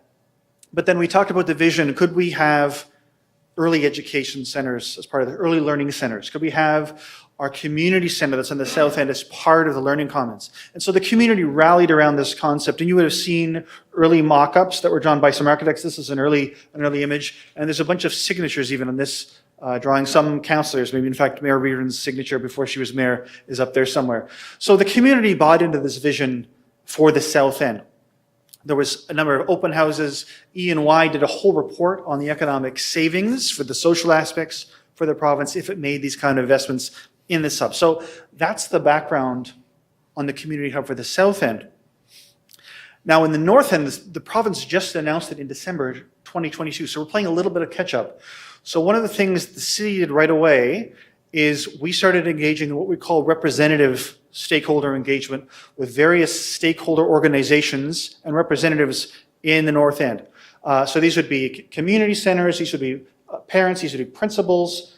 Couldn't have everybody, obviously, on short notice, but we asked representatives of each of these major groups to gather with us and start sharing where they felt the priority was for any community enhancements in a north end school. And again, this can come from anywhere from, do you want a second gymnasium? Would you want a larger library? Would you want walking tracks? Would you want a bigger playground? Would you want a daycare? Like, these are all different community amenities that the province wouldn't automatically pay for, but other communities have advocated for throughout New Brunswick. So we asked the community this, and there were some overarching themes from that conversation. And clearly, the most critical element was the same thing that we were hearing about in the south end. We need an early education center in the north end. I'm going to talk about what some of those amenities are here in just a moment. But that was the critical element that we heard very loud and clear from every stakeholder that was in the room and all the groups. It was also expressed from the community that it's critical that this space be co-located in the school, not in a separate building. It needs to be where the teaching is happening so we can provide those wraparound services to our children and to their families who need those supports. At minimum, we also heard from our community that we cannot lose what we have now.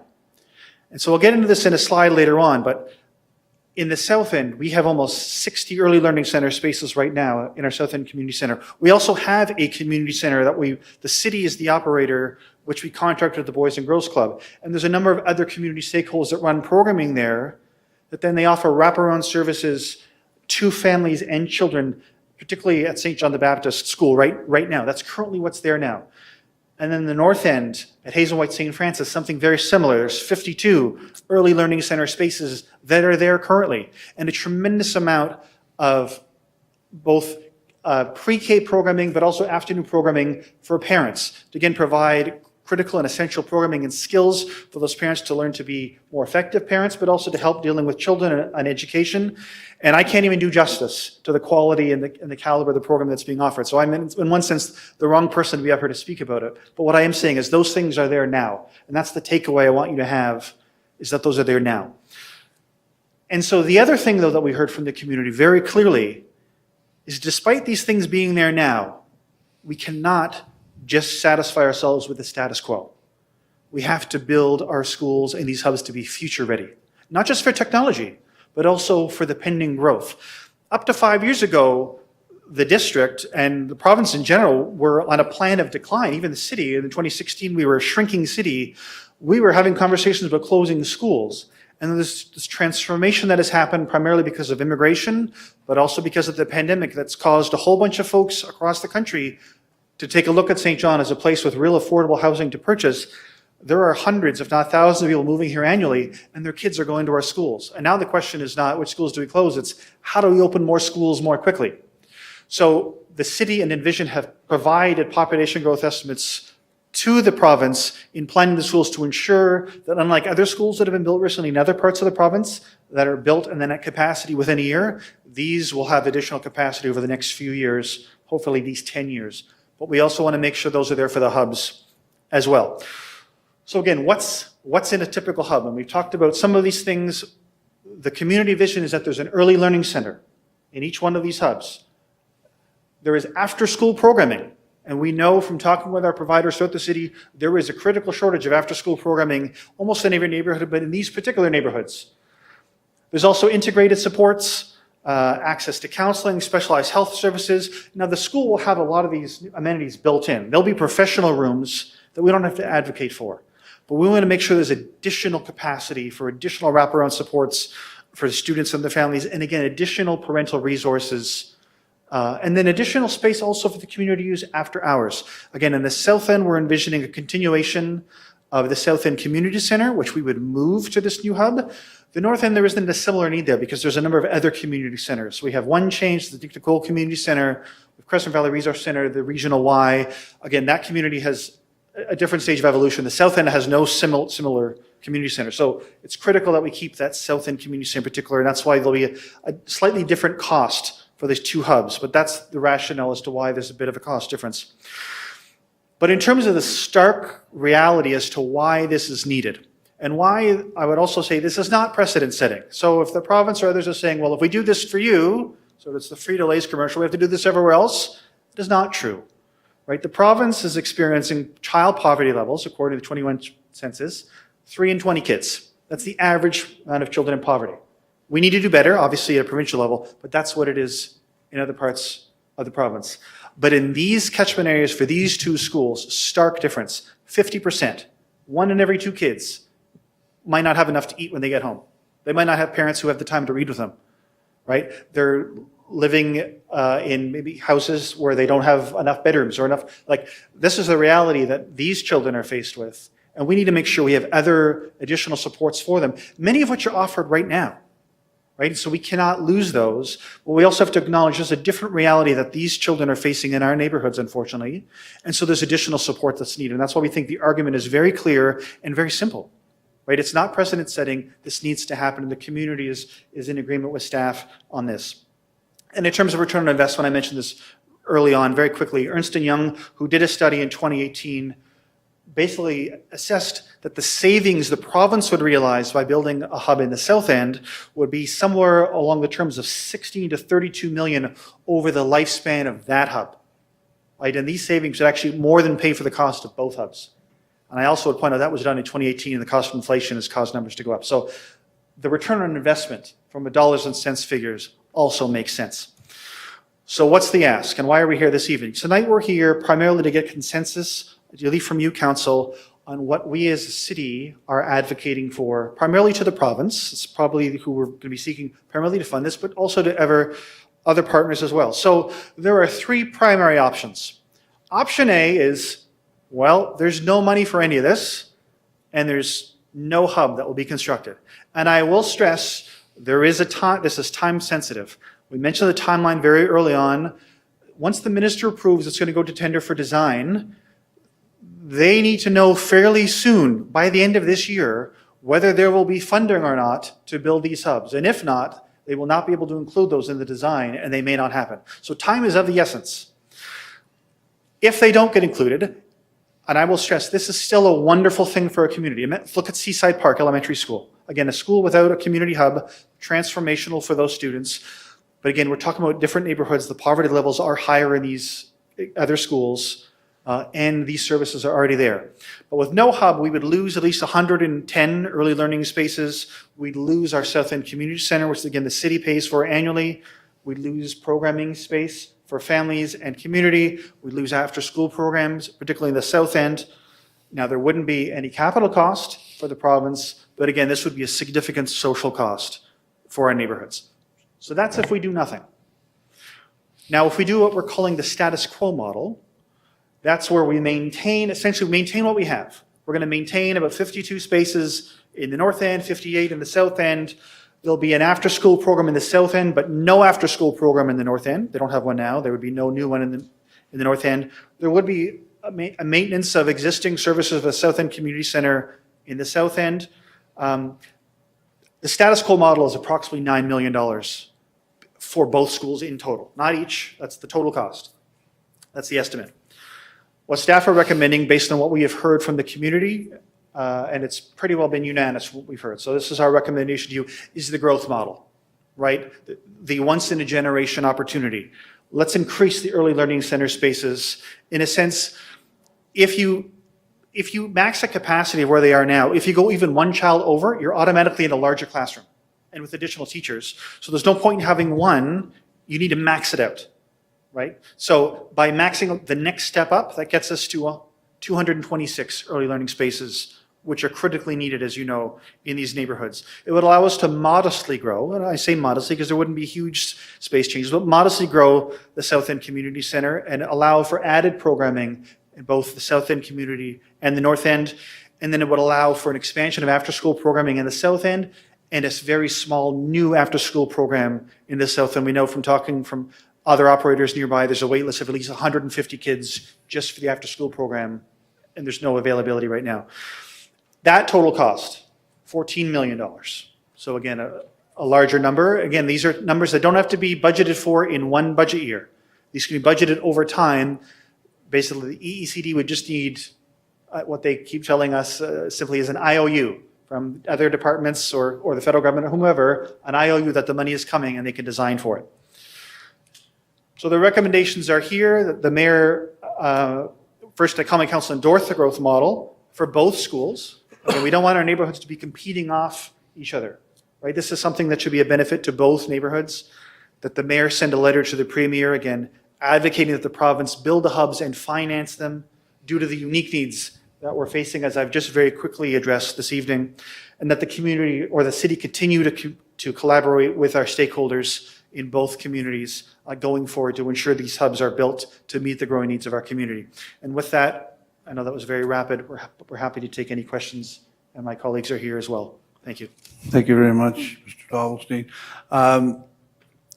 We'll start you off with Councillor Ogden. Yeah, thank you, Mr. Dovelstein. First of all, I'd like to thank the MLAs in this area, Arlene Dunn and Trevor Holder. They happen to have, I think, 5 priority neighborhoods in their ridings. Probably nobody else in the province has that. And I really like it that we stress that this is very unique to St. John. It's not in KV or Dieppe or Riverview or Moncton or Fredericton.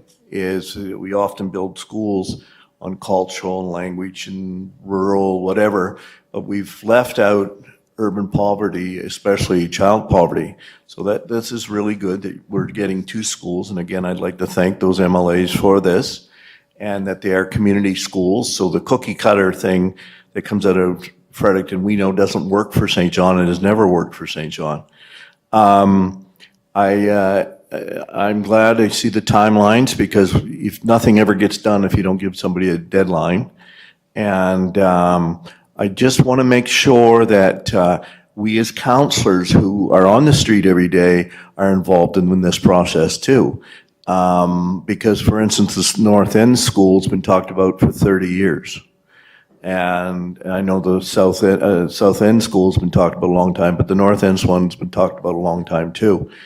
And so I'd like us as counselors, especially those living in the priority neighborhoods, we're the ones who take the phone calls all day and are on the streets and often have a background in these areas. We would like to be involved too, and I think I've heard that a number of times. And but I think this is just really good news. St. John has had 1 new school in 50 years, so this is fabulous news.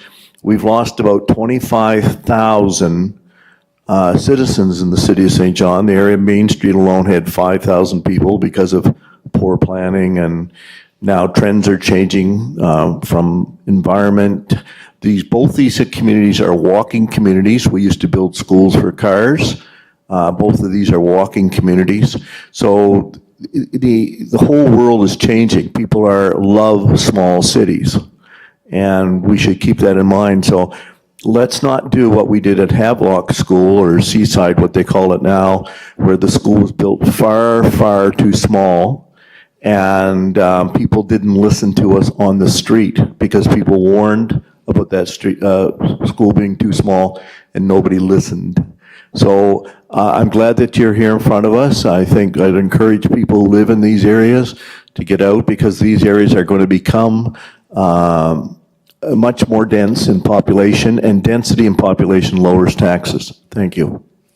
Thank you, Councillor. Councillor Radwan? Thank you, Deputy. Thank you, Director Dolstein. I just wanted to first give you your answer. My thought is to go big or go home. And I'd like to build on your business plan that you've kind of set up here.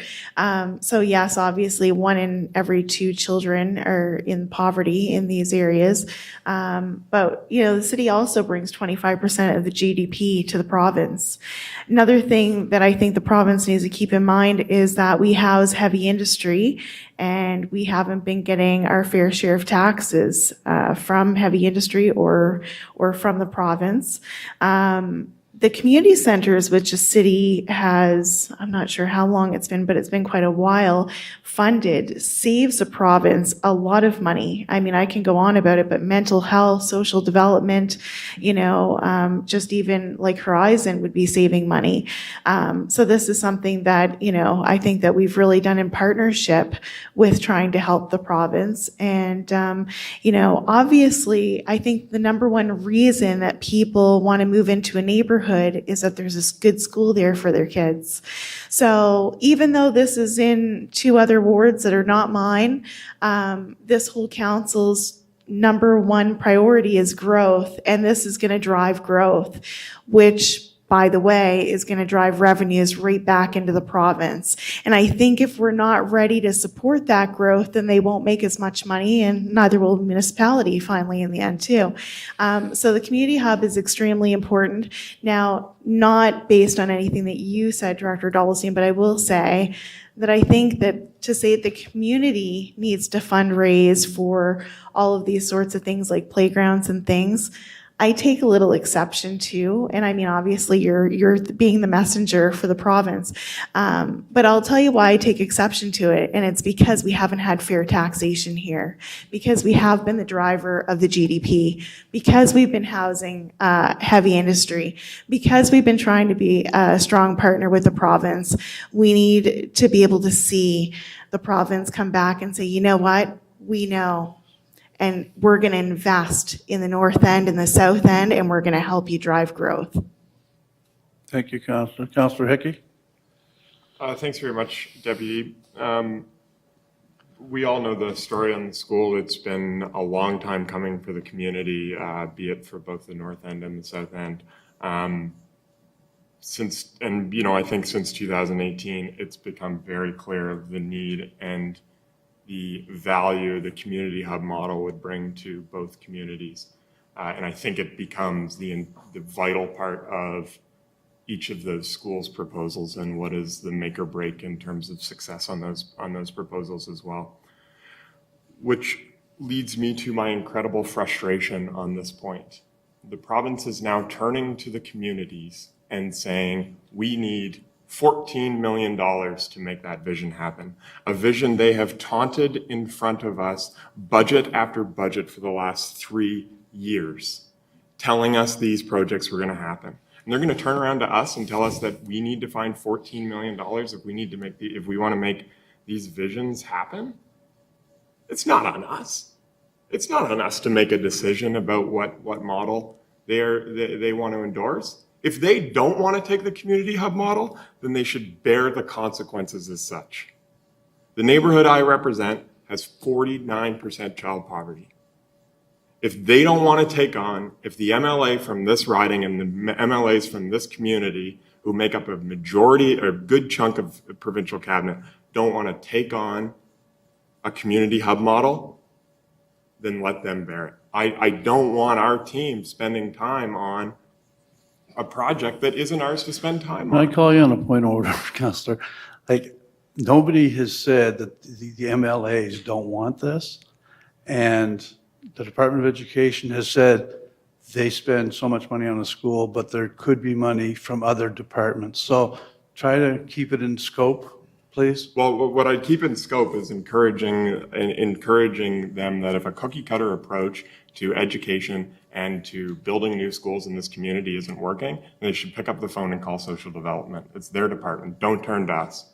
we've got enough impacts to address in this community, which is really my next question, or my question. From a scope of, we've heard around the table, members talking about the impact to the community, that it will drive growth, which is absolutely positive. But we've also got an incredibly vulnerable population in that community, an incredibly vulnerable population that lives in that community now that is desperate for those services. What steps are we taking from our powers, from our ability to influence affordable housing, from our ability to take steps, whether it be inclusionary zoning or otherwise?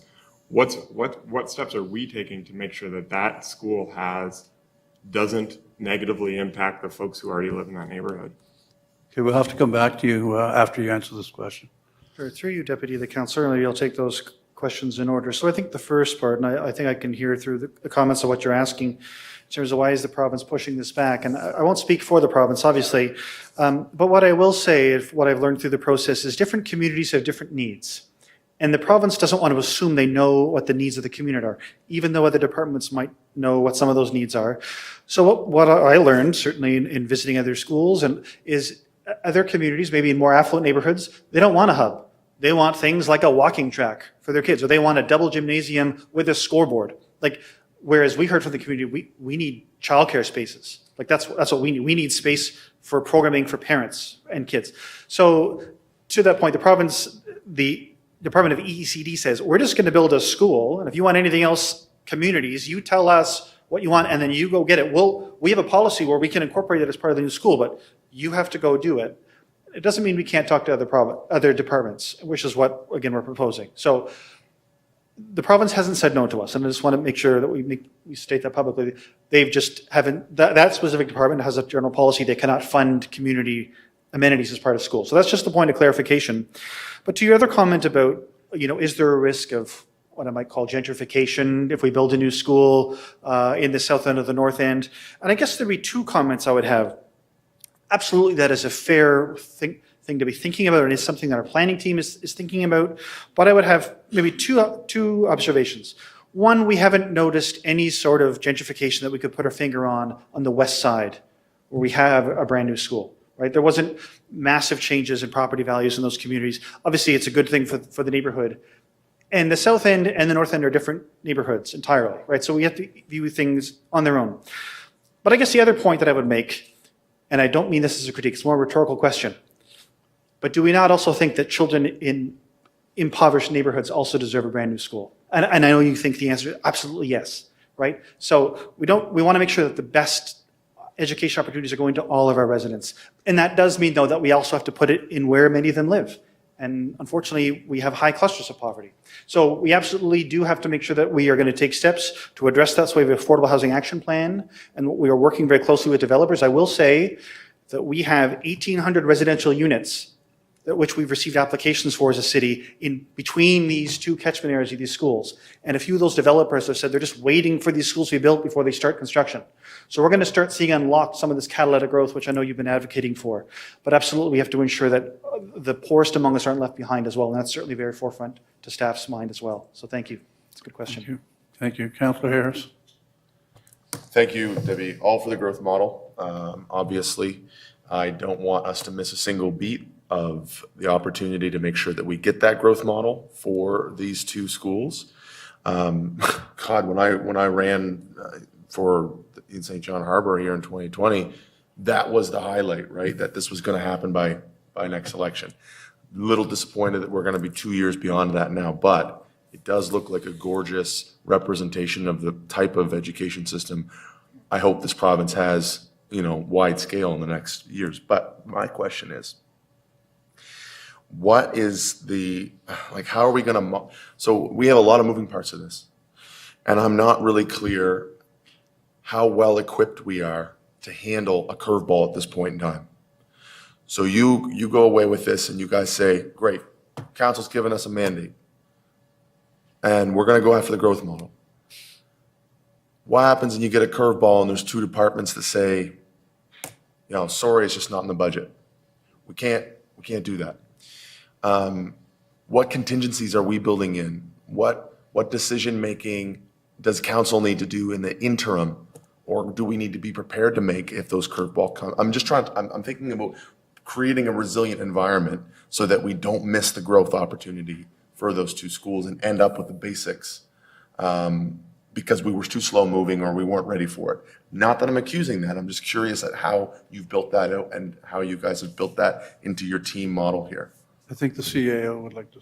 Yeah, just, it's a great question, and, decisions, as has been said, are going to be made quickly here, and we want to ensure that the growth model is a selected model. Building schools is a provincial responsibility. There's no question about that. So when does the money need to be funded is, I think, the real big question here, and there's no money that needs to move forward this year, so there's time within the provincial budgeting process to ensure that the funds are allocated in 2024 through 2026 when the school's being constructed. And that's really what we need to have happen. And as long as the decision is made in short order to support the growth model, then they can move forward with design and the funding can be allocated by the province to ensure that this construction happens for both the North End and South End schools. Thank you. Yeah, okay. I think it's just an ongoing conversation that we're going to have to get feedback on. So I think my flag would be, do we have the catalytic project updates? I think we can spend some more time there, CIO, in the future to ensure that we're ahead of this would be my only recommendation. Okay, thank you, Councillor. Councillor Sullivan? Thank you, Deputy. I don't know if it's because I've been spending so much time with high school musicals lately, but I listen to this conversation, I can't help but thinking I'm watching Oliver, and we're sitting here saying, please, sir, give me more. Who around this table a year ago, when we had the #1 catalytic project being the South End School, had any inkling that the province was going to announce 2 new schools for the city of St. John? This is a really good news story. We have staff sitting on the planning committees for these 2 schools. I know Minister Dunn worked tremendously to make sure this was being pushed from her end, and Minister Holder, I talked to him regularly, he didn't let out the secret at all to me that this was in the works. But I know he's been working for most of his career about a new school in the North End. So I would hate for our provincial partners to think we're at the least bit upset that 2 new schools are coming to St. John. Do we need to talk about the growth model? We certainly do. And we need to continue to arm our partners so that the Minister Dunn and the Minister Holder and the Minister Shepherd, even though it's not in her riding, I know they talk and work together, can help move this forward. So first of all, thank you for the work they're doing. Thank you for the continued conversations we need to keep having. A comment was made about the importance of new schools, gentrification in impoverished neighborhoods. These are the neighborhoods that need new schools. Students who grow up in affluent neighborhoods can have a 50-year-old school because they can go to the Qplex, they can get to the field house, they can go to all those other amenities that students who live in impoverished neighborhoods can't get to. Back in the day when Lawrence School was a thing, and I was lucky enough to work there, we had students, we took over to Blockbuster on the west side, for those of you who remember Blockbuster on the west side. And our youth walked around and go, you mean we can rent all of these movies? We can rent video games? We had students from the old North End of St. John who hadn't been across the Reversing Falls Bridge. And that's the reality of these neighborhoods. And that's how important it is that we have a new school in their neighborhood with the amenities to support them so that, you know what? When their kids grow up, they've got the skills, they've been exposed to the extras, and they have more opportunities to go forward and become more productive citizens in St. John. So I guess my point in all, I'm a teacher, so I'm so incredibly passionate about this, but it's because we haven't seen this in forever, one new school, let alone two. Let's keep the conversations going with our partners to make sure they are the schools of the future, not only for the quantity of people to support the growth we have in St. John, to make sure they're a place for people to go to school, but so that the folks in those neighborhoods are getting the highest quality of education and community support for their future, because it takes a community to raise a child. Thank you. Thank you, Councillor. Councillor Law? Yeah, an excellent presentation, and there's stuff there that I actually forgot about, and I've been around when it started in 17 or 18, but you're talking to the people that believe, like this performance tonight should be given to the St. John caucus of the party. Not only the St. John caucus, it should include Ted Fleming and them, because they all filter into St. John one way or the other. Andrea Mason. And hopefully the press up here will print, well, there's not a paper till Wednesday, I don't think, Wednesday and Thursday, but I'm sure we can get coverage. But I think it's very, very important. Like, I know Arlene done very well. I know how hard she pushed the school.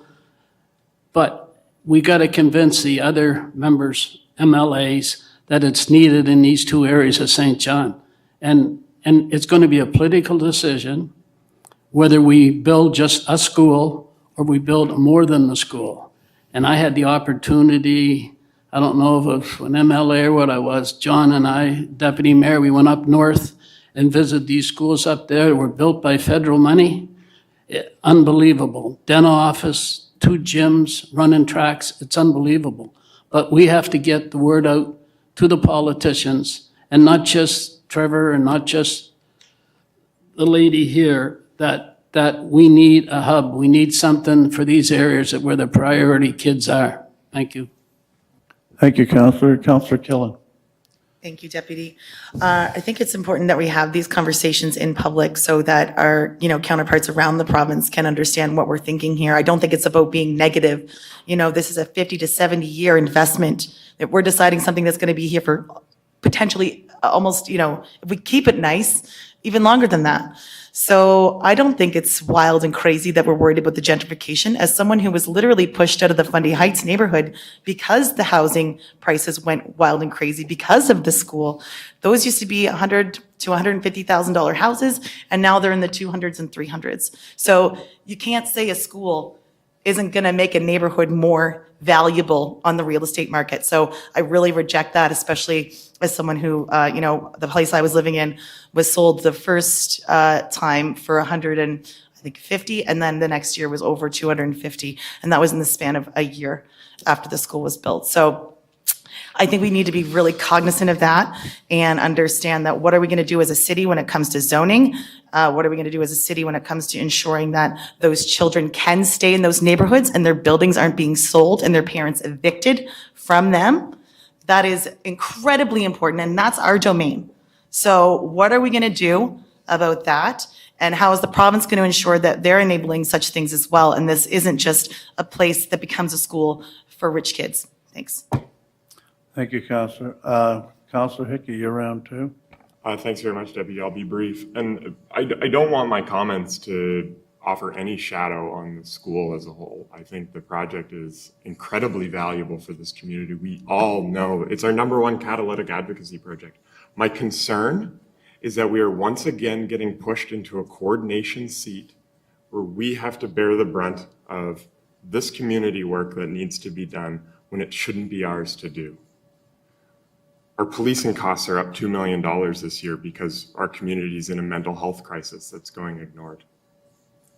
Our housing needs are beyond crisis. Homelessness is ripping apart our neighborhoods because we are getting downloaded services and being put into coordinating positions that we shouldn't be in. We have work to do on this school. We have community planning and land use planning that needs to be done on this school from our perspective. But my concern is our staff time is getting tied up planning the actual school, and that's not our job. If the province wants to take on a community hub model, then they need to take on a community hub model. We endorse a community hub model. I think that's clear. we're all strongly, strongly in favor of taking on that growth model and being as ambitious as possible in this community. But we do not have the capacity to be the coordinators, and we do not have the capacity to even take on the roles that we have taken on to get the school this far, which has been monumental and instrumental in even making the project happen. We have enough work to do, and to Councillor Killen's point, there will be impact on our neighborhoods, and we want to make sure that that is contained and measurable and offers as little impact as possible to those folks we are trying to serve with these schools. We want to make sure we're supporting those families, and we're supporting the 1 and 2 kids that live in poverty in the South End and in the North End. That matters. I worry us slipping into that coordinator role instead of turning to the Department of Education and saying, just because your school role doesn't work here, doesn't mean you can turn to us and make us put us on the line for it. Thank you. Thank you, Councillor. Okay, could I get a motion to approve the recommendations? Councillor Sullivan and Councillor Stewart. And on the question, all in favor signify by saying aye. Opposed, if any. Motion's carried unanimously. Thank you, Council. Next item, Common Clerk. Oh, before we go to the next item, Common Clerk, I just want to make mention, we have a co-chair of BCAPI here with us tonight, Rob Bellevue, tonight, just to hear this conversation. So thank you for taking the time out of your day and coming in, Rob. Really appreciate it. Okay, thank you. Next item?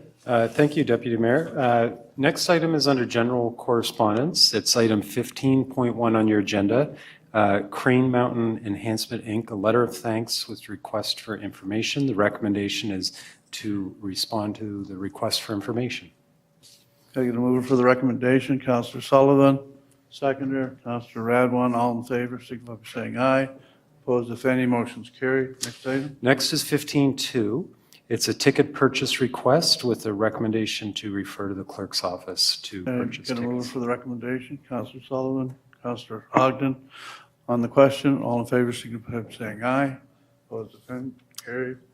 Next item? And 15.3 is a proclamation request, recommendation refer to clerk to prepare proclamation. You get a mover?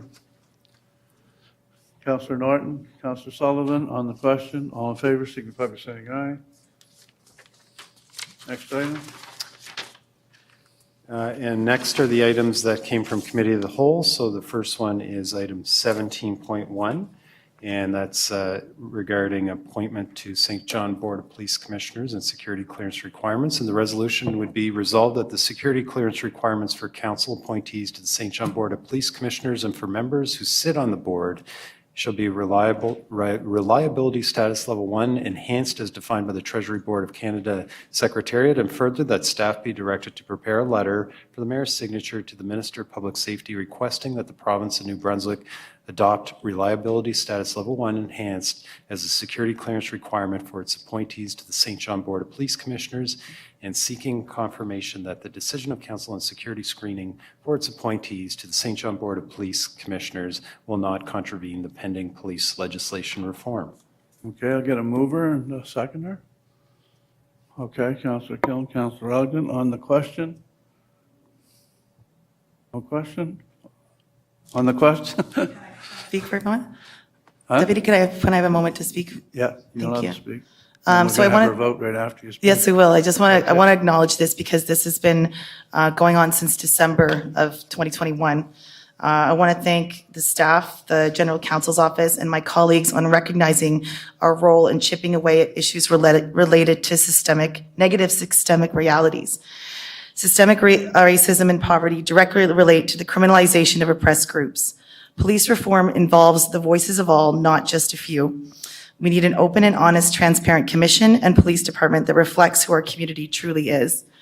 I'm pleased to see less red tape overall and an alignment with the rest of the Canadian police oversight bodies, and to see that councillors will also be subject to this new rule.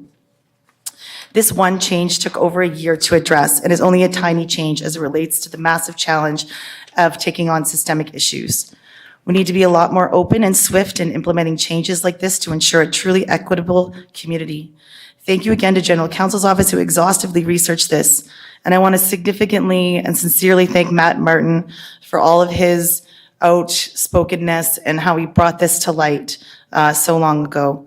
This kind of work is tedious, and when required, it's what we need to do when dismantling harmful systems.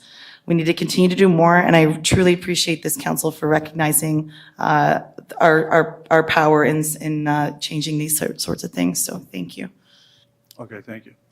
On the question then, all in favor, signify by saying aye. Opposed, if any? Motion's carried. Councilor Norton, opposition. Okay. Next item, Councilor. Excuse me, was that a negative vote? No, it's positive vote. Councilor Norton was. Thank you. Okay, next item is 17.2. It's regarding summer ice in partnership with LBR, and the resolution is that the city enter into a license agreement with Board of Trustees of the LBR at St. John Inc. for the purpose of setting up and operating the facility to offer ice time during the summer months in the form as presented to Committee of the Whole at its meeting of April 3rd, 2023, and that the mayor and clerk be authorized to execute the said license agreement and any document ancillary thereto. Can I get a move? Councilor Sullivan, seconder? Seconder? Councilor Stewart? I just want to say I'm really excited about this initiative. I want to thank Kara Coes and her team and Mike Simon and his board for taking this on. It's an opportunity for kids to have, ice time in the summertime that wouldn't normally get ice time at all, possibly. So, on the question, all in favor? Opposed, if any? Motion carried unanimously. Councilor Ogden, do you want to? Basically what you did, John, that this is fabulous.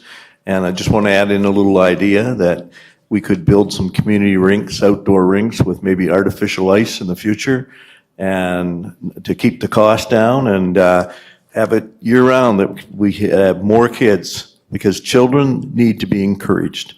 And this is a great encouragement. Thank you. Thank you. Next item, Next is 17.3 with respect to termination of lease at City Market, St. John Bakery Limited. Resolution is resolved that council terminate the lease with St. John Bakery Limited effective April 4th, 2023, and that the mayor and clerk be authorized to execute all such documents ancillary to such purpose. Okay, I need a mover. Councilor Stewart, seconder Councilor Sullivan. On the question, all in favor, signify by saying aye. Opposed, if any? Motion's carried. Next item, please. And the final item is 17.4 with respect to name change at City Market.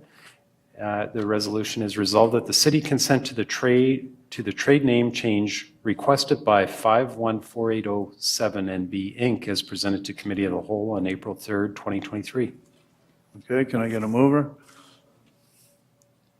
Can I get a mover? Okay, Paula, seconder David. On the question, all in favor, signify by saying aye. Opposed, if any? Motion carried. Next item. That's the final item. Can I get a motion to adjourn, please? Councilor Lowe, Councilor Norton, on the question, all in favor, signify by saying aye. Good night, everyone. Thank you very, very much.